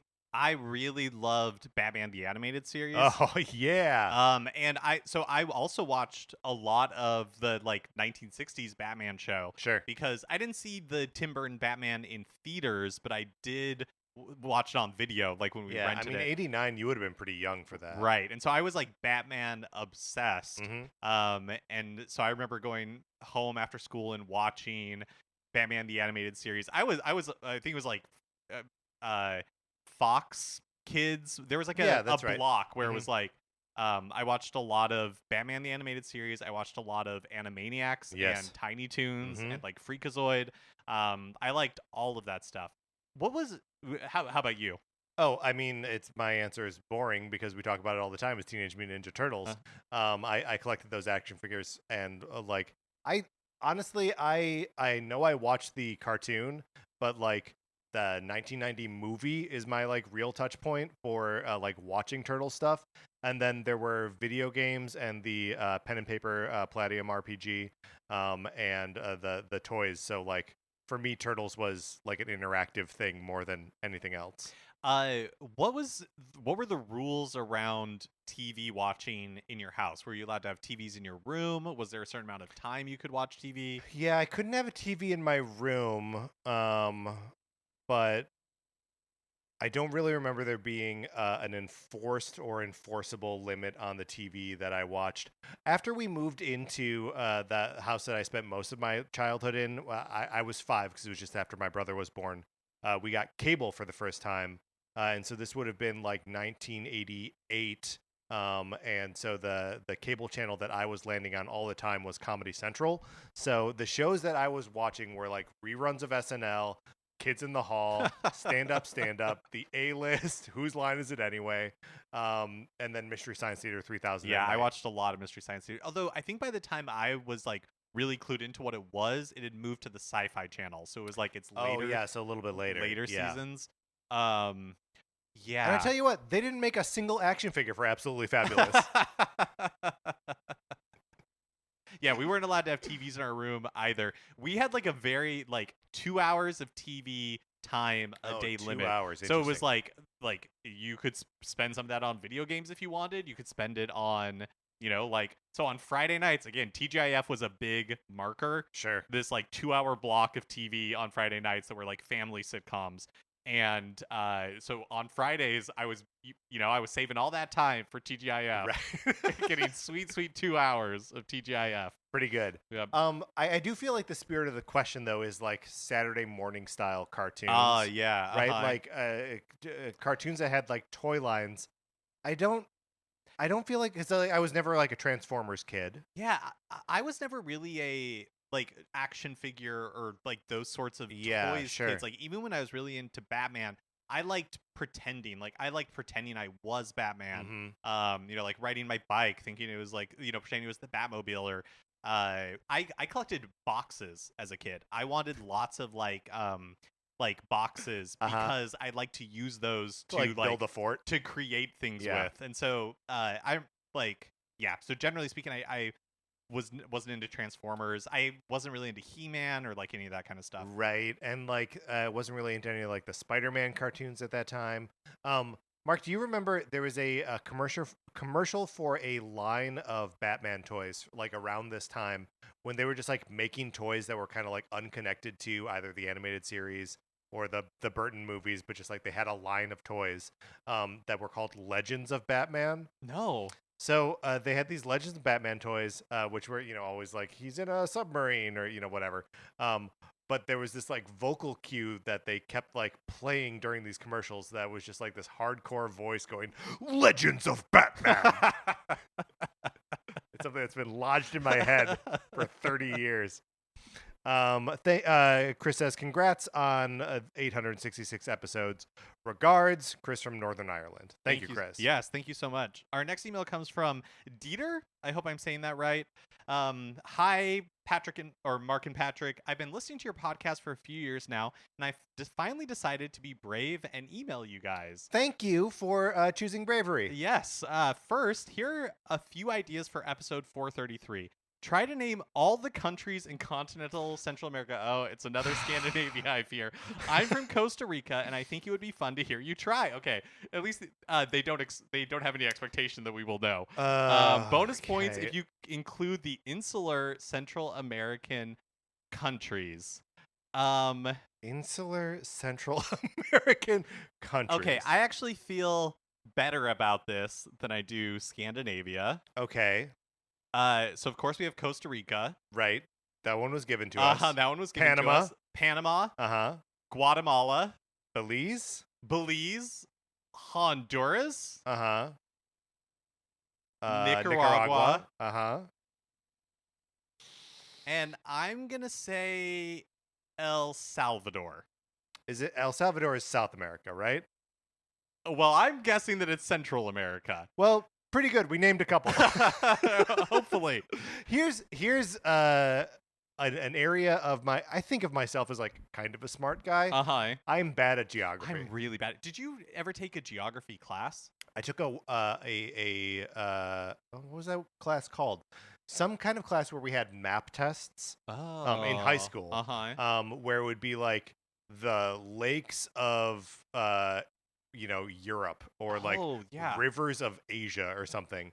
And it was the kind of thing where everyone just crammed over the lunch period, and then like you hoped for a C and then you were fine, right? You would just cram the information as hard and as impermanently as possible. But was it like a semester-long class or like? Yeah, I think this may have been the world issues class that I took. Maybe it was government. It was something where the geography felt like an ancillary interest. I never took like a geography class. We never had a dedicated geography class at all in my schooling. We never even had anything like this. Like I never learned the rivers of Africa I didn't or anything learn like them. I put that information into my very temporary brain. So yeah, it's a huge blind spot for me as well. Geography is not something that I excel at all.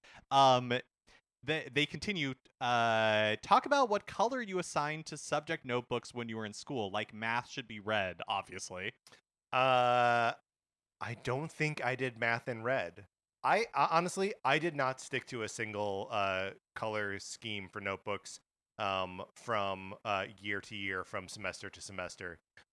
So I don't actually have a solid recall of that kind How of thing. How did you do it in high school? What was your, like, did you have a separate, I had like a separate 3-ring binder for different subjects that I would, like take out of my locker to go to class, like make sure I had that. How did you have like an organizational system? I mean, like kind of, it was different for each subject, right? Like a math class required like a huge, like 5-subject notebook that would all be math, right?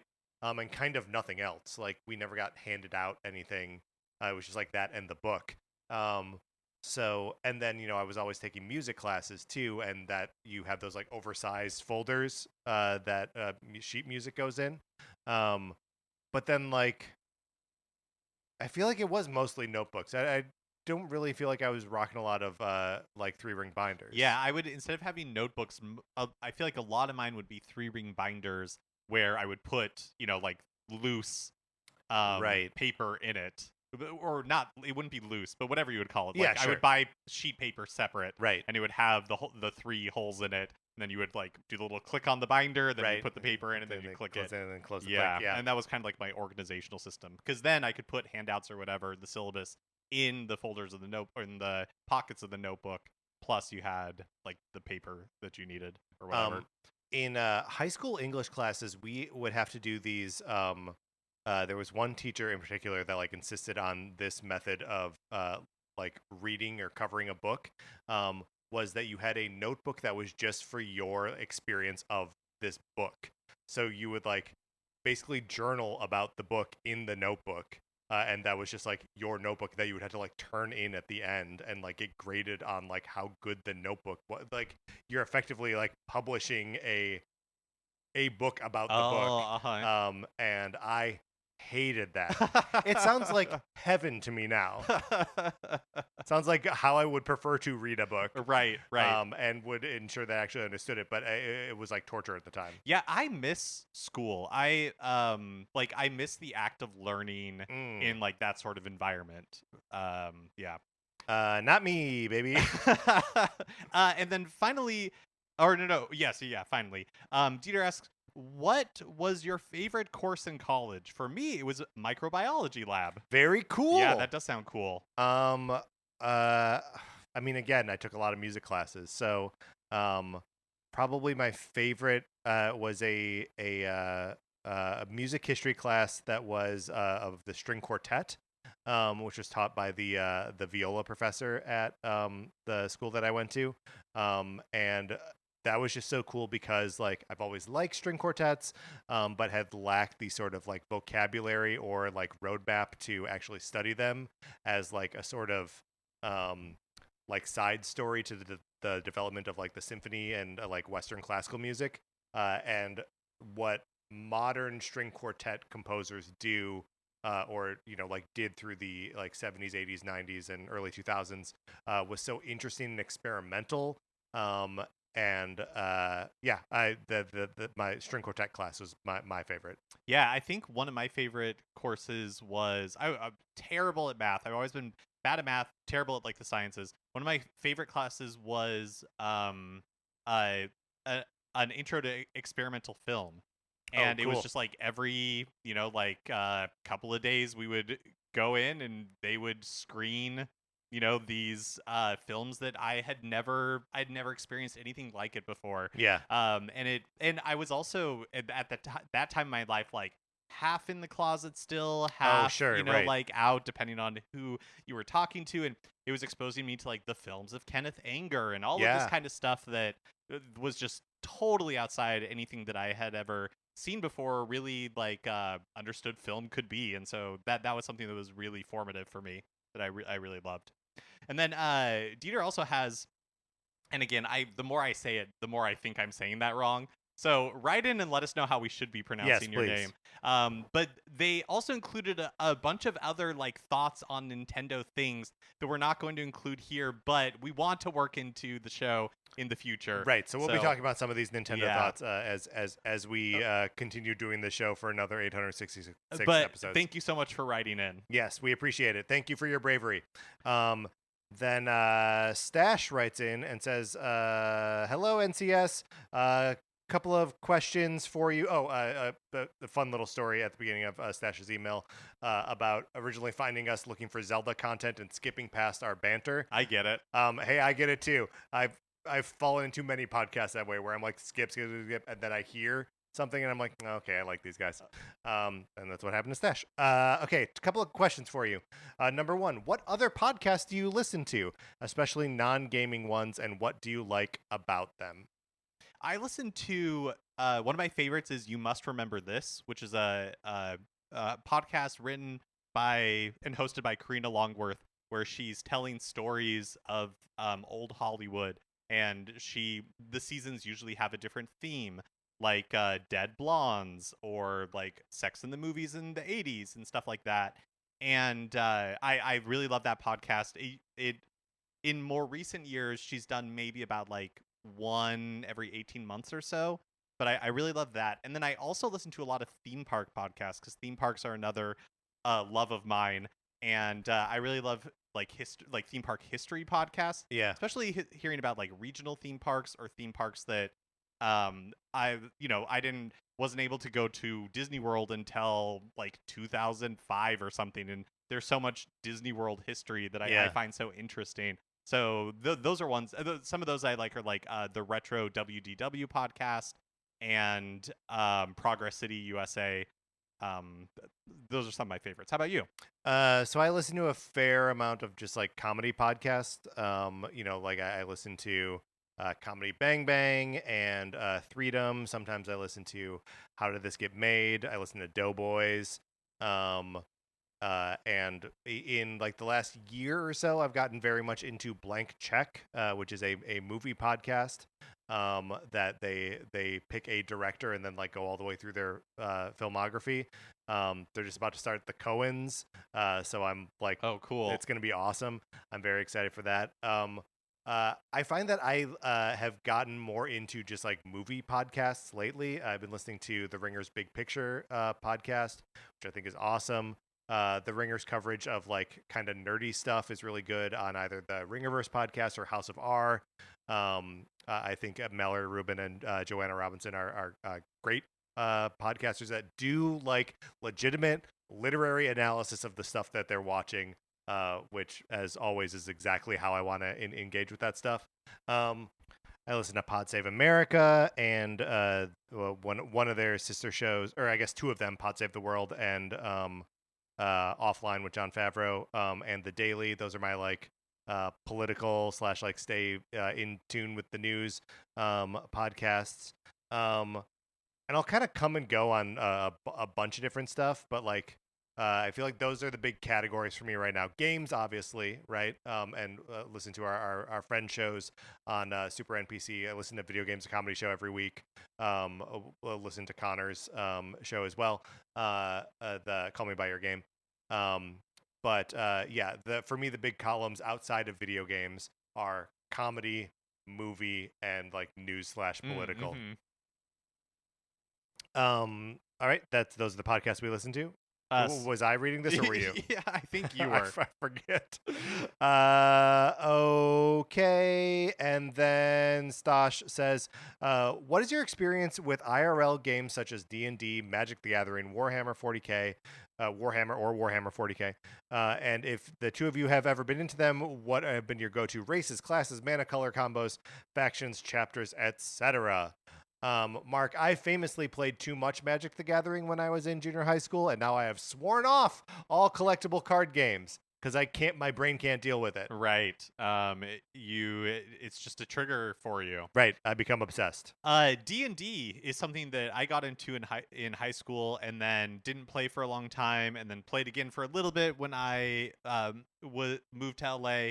And I really love D&D. I think it can be so much fun. I've never played any other type of like tabletop role-playing game, which I also think could be really fun. So what I was exposed to as a kid was the Palladium RPG system, which also includes the superhero spinoff, which is called Heroes Unlimited, and the Ninja Turtles spinoff for that, which is called TMNT and Other Strangeness.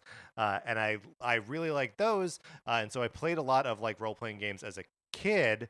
But then when I grew up and D&D was like the king of role playing games, and I didn't understand like the systems, I got like kind of intimidated and angry about it. I was like, this isn't I do like role playing, and the couple of times that you and I have played D&D together, I really enjoy like being in those scenarios and all that kind of stuff, but I don't have the brain for like the specific ways D&D works. And so I always feel like I'm making strategic errors or something.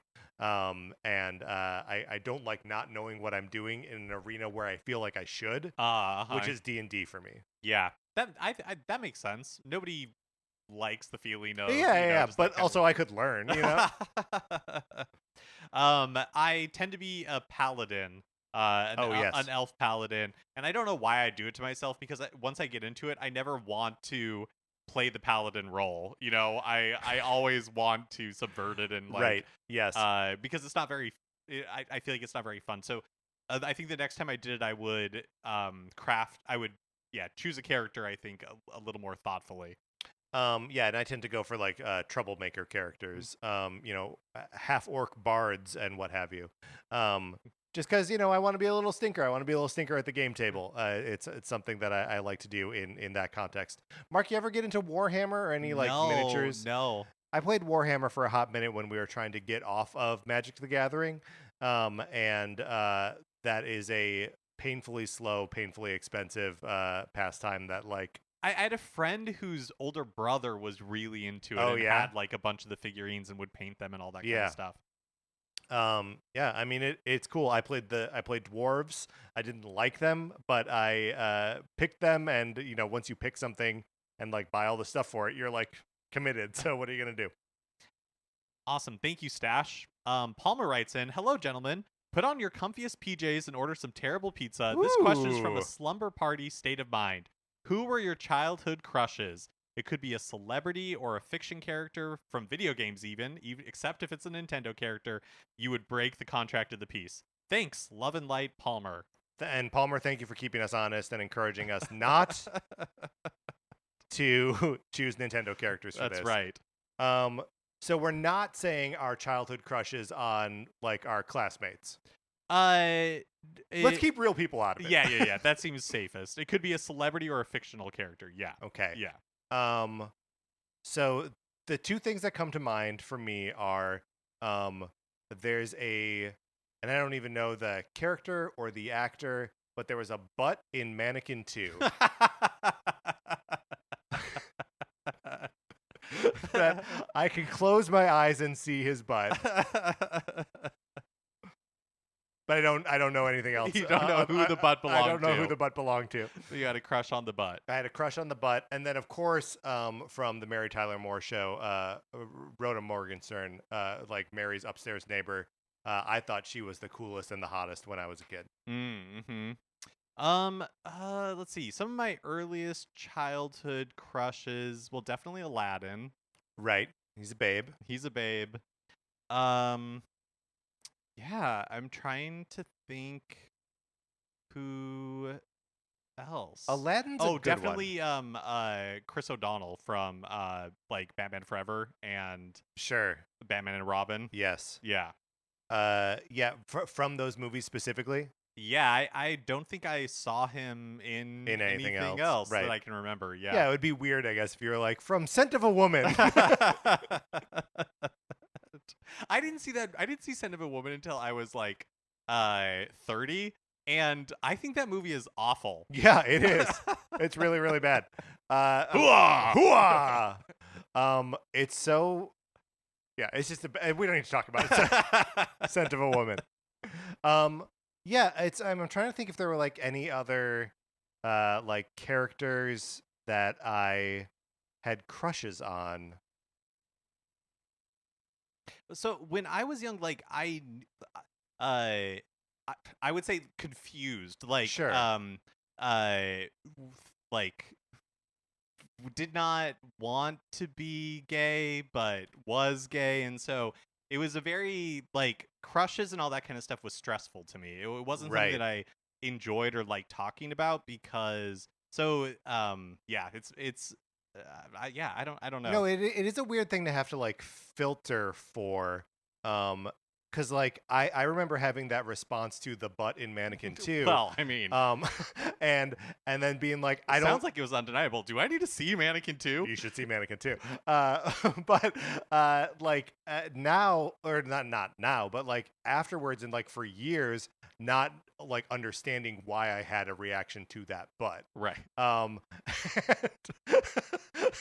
It was a bear butt too. Sure. So all of which is to say I get it. And it can be tough to pull those apart from how you were feeling and what were you confused about at that time. Okay, thank you, Palmer. We appreciate the question. Next up, a question from Brad. Brad writes, "Hello again, friends. 866 episodes. Wow, congratulations." Brad wrote us 3 questions. Number 1, what are your thoughts on The Last Ronin? Any wishes for the film or game adaptations?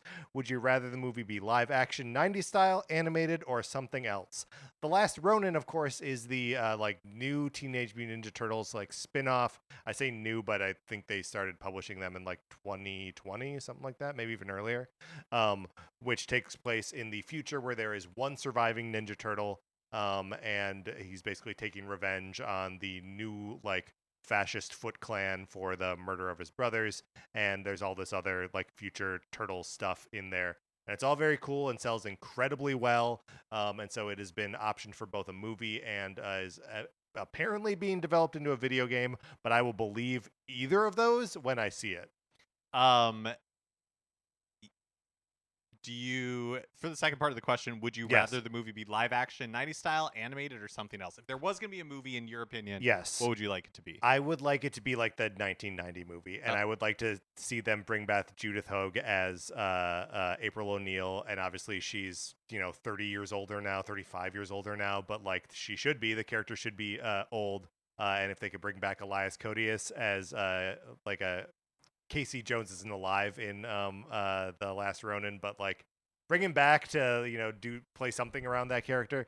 I think it'd be totally rad to do it as a live action thing. Plus, we just don't see that kind of thing. And like, what movie has characters which are like dudes in rubber suits? Yeah, no, totally. No one does. It would be so fun. So that's what I would like to see. It could be animated, but then it like I don't know. I feel like the animated stuff should be something that kids can enjoy, right? Like I really loved Mutant Mayhem. I thought that was a fantastic movie, and I'm looking forward to that sequel coming out, and I just that's the lane I want that to be in. Mark, do you have any thoughts or feelings about this? I haven't read any of it, so it's all whatever you say I second. Oh, very good. You should borrow my copy of The Last Ronin. That'd be fun. Okay.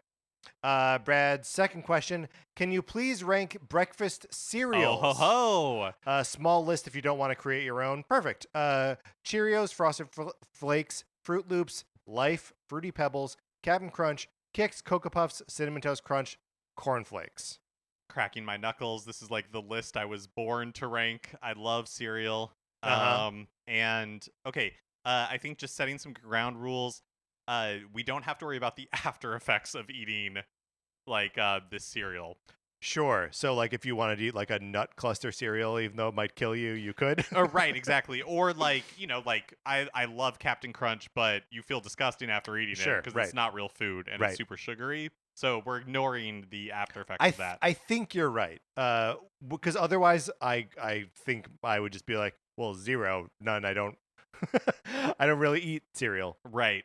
Well, I can give you my order. Number 1 is Captain Crunch. No Crunch Berries, please. Just Captain Crunch. Fruit Loops. Oops, no berries? Yeah, oops, no berries. Or purposefully no berries, please. Yes. Good, no berries. Fruit Loops, second. Let's see. Probably Cinnamon Toast Crunch. I have a sweet tooth. And then Frosted Flakes. Yep. What about Fruity Pebbles? Fruity Pebbles are actually a little too sweet for me. Oh, okay. I like maybe a little bit of Fruity Pebbles, but not very much. So maybe Fruity Pebbles after that. They're essentially tiny Frosted Flakes. Let's see. Then like Kix next, Corn Flakes next, and Cocoa Puffs at the very bottom for me. I don't like chocolate for breakfast. I do not want chocolate for breakfast. Yeah, that makes a lot of sense to me. I'm just gonna rank 3 cereals. Okay. Because they're the only 3 cereals I eat. Number 1, Honey Nut Cheerios. Mm-hmm. Number 2, Raisin Bran. Very good. Number 3, Rice Krispies. Oh, okay, yeah, all solid choices. Rice Krispies, I love that you can put fruit on it very easily. Oh, interesting. I've never done that before. You just slice a banana on it. Doesn't even cross my mind. It tastes great. What about sugar? Do you put sugar on top? No. When I was growing up, we would have like cereal. Did you have a sugar bowl? We had like it was like a container with like a third of a cup measuring cup in there or something like that. Maybe it was like a fourth. And the rule is we couldn't have what was deemed sweet cereal except on weekends, and that was like Captain Crunch, Fruity Pebbles, that sort of stuff. But you could have cereal like Rice Krispies or anything during the week, and you could add sugar to it. Sure, right. The loophole that we all found, adding sugar. But it's weird that adding sugar was like a normal cultural thing in America for decades. Yes, scoop it in, baby. That you would just have a bowl of sugar and a spoon at the table. Uh-huh. That you would add like salt. I assume that was primarily for coffee. Do you think? Well, I think it was for a lot of cereals that weren't because it took a while sweetened. for like the super sweetened cereals, but also for like oatmeal and like other breakfast. Because also like shredded wheat was a breakfast option for a while, where it was the single block of wheat that you put of dried wheat that you put in a bowl, cracked with a spoon for a while, and then poured milk on it. Yeah, the two great innovations in our lifetime: the mini wheat. Yeah, and then the pinnacle, the frosted mini wheat. Let us put the sugar on for you. Right. And the self-milking bowl. Another great innovation. Moo moo, buckaroo. Moo moo, buckaroo, as we always say on this show. Brad's final question is, have you ever attended a performance of 433? Any memories of it? Do you have a favorite classical-like performance you have attended? I thought long and hard about this because Brad and I actually went to college together, to music college together. He was in the conservatory, I was in the conservatory, and I was like, have I seen a performance of 433 at Lawrence? I went to a bunch of recitals and concerts and stuff like that, and while 433 is obviously not a good way to show off what you've learned on your instrument, I feel like I must have been to a performance of 433 at some point, right? I mean, it seems likely. It seems likely. On a college campus that has a conservatory. Yeah. Yeah. I don't have any memories of it. Brad, do you remember seeing one at school? If you did, email us and let me know. I'd be curious if there was one, and maybe then I could pinpoint. Yeah, I've been to that. But Mark, I mean, have you seen a 433 performance? No, I haven't. I've always wanted to. I think it's so cool. And then, do you have a favorite classical-like performance that you have attended? Oh, when I was younger, I danced ballet. I did that for about a decade, and I have such a soft spot for the Nutcracker for that reason. Yeah, like performing in it and all that kind of stuff. Yeah. You know, just last summer, you, me, and your husband and Sarah went to the Hollywood Bowl to see a performance of The Rite of Spring. And, you know, because I used to play in orchestras, I used to see them a lot. And because Sarah used to work for orchestras, both here and in Chicago, that I saw a lot of orchestral concerts. But it had just been a really long time since I had been to something that wasn't like, you know, the Hollywood Bowl Orchestra plays The Nightmare Before Christmas, you know, like seeing something that is just purely a piece of music. I understand it's a ballet score, so like that's a little different too, but it was so great to see that was really cool. Rite of Spring live. I'd never been to a performance of that. You know, we had played in college, had played Petrushka, one of his other ballets. That I like fell like deeply in love with, and then with Rite of Spring like right alongside it, and so it was just awesome to hear Rite of Spring there. Brad finishes his email by saying, "I'm sure you'll get plenty of submission. Have fun picking your favorites for the show. We're having fun." Yeah, thank you, Brad. Thank you, Brad. And finally, our final question comes from friend of the show, frequent guest, all around great guy, Connor McCabe. Connor writes in, "Hi Mark, hi Patrick. The Monstars have returned to Earth. Famously, the Monstars are the bad guys in Space Jam. Mm-hmm. So the Monstars have returned to Earth and are once again going to kidnap and enslave the Looney Tunes for their personal entertainment. You are their one hope. In this scenario, what activity will you challenge them to in order to save the Looney Tunes? Oh my God. Will you play them in a sport? Will you do a bake-off? Will you do an improv set?" Gasp. Keep in mind, they have stolen the talent of someone who is well above average, not necessarily professional level, so you'll want to choose a well-honed skill of yours. Okay, so we have to pick some sort of activity that you and I are both going to compete against the Monstars. Okay. We both feel good about. What do we both feel good about our ability to do? Well, video games are obviously a strength. Sure, right? I don't know. How long has it been since you did an improv set? We're going to challenge the Monstars to a herald? Right, yeah. Yeah. Back in the day, you, me, and Chuck Ma used to do a mean 3-man Herald. So, I mean, It wouldn't be impossible. It wouldn't be impossible. Yeah. Let's see. Mini golf? Are you any good at mini golf? Do you know what I honestly and truly think it should be? Tetris 99. Oh, yes. Let's do that. So who do they get? Who do they steal on their team who is like a pretty good Tetris 99 player? Oh, I don't know the names of anybody who's like a good Tetris 99.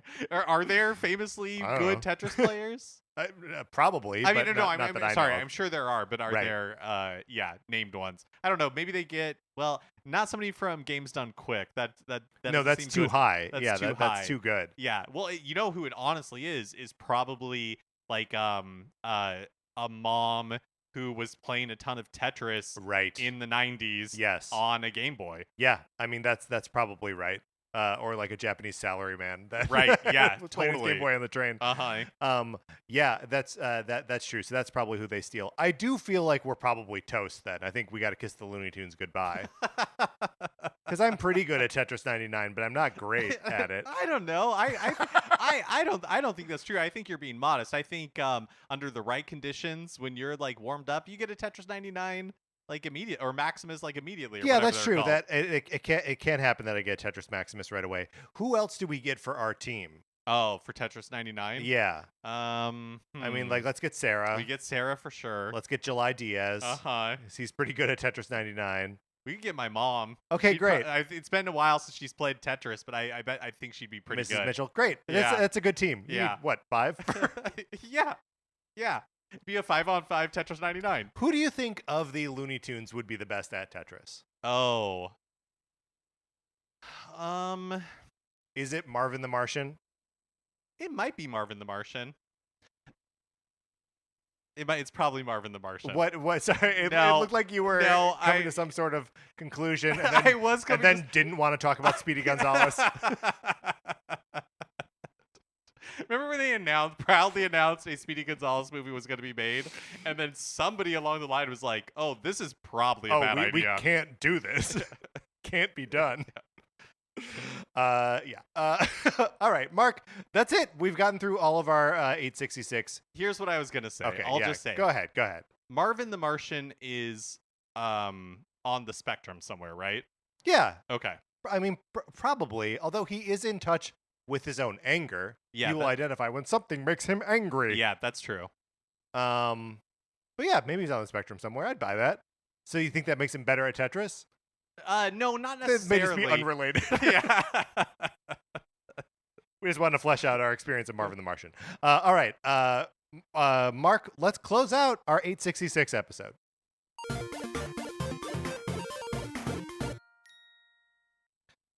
$866 episodes. Mark, it has been a pleasure to do these shows with you for as long as we have. Yeah, can I before we wrap things up, can I just say, like, what a gift this show has been to my life? Yeah. Like, us reconnecting and hanging out, seeing each other so often, all the amazing people that we've met and get to interact with because of this show. Yeah, just so much fun. And so thanks for listening through this and hanging out with us. We'll be back on Tuesday talking about Nintendo stuff. But well, Mark's traveling a little bit. So, right. But we do have a fun ABCs coming up that will be great for the Thursday episodes. We're gonna keep news episodes going with some guest hosts. But yeah, it's funny to reach this point of like a real milestone and then be like, Mark, I'll see you in 2 weeks. You know? Right. Which, because we do this show twice a week and we record them basically the day before they come out, usually Mark and I spend like 2 days a week just like hanging out talking about video games. That you're just a very regular part of my life, and I love it. And it feels so weird when we don't do it. I know it feels wrong when we don't do it. All right, that's gonna do it for this episode of Nintendo Cartridge Society. Thank you so much to our 16-bit patrons, Connor McKay, Patrice Millette, Kyle Seaborn, Drew Mackey, and James Haig. We appreciate you. We appreciate everyone who wrote in or who's been interacting with us in any way through the run of this show. Join the Discord if you haven't already. email us. I'll send you an invitation. Anthony DeLuca made our logo. Our theme music is provided by 8-Bit Betty. You can get more of his music by going to 8bitbetty.com or by listening right now. For my co-host, Mark Mitchell, this is Patrick Ellers saying thank you for listening.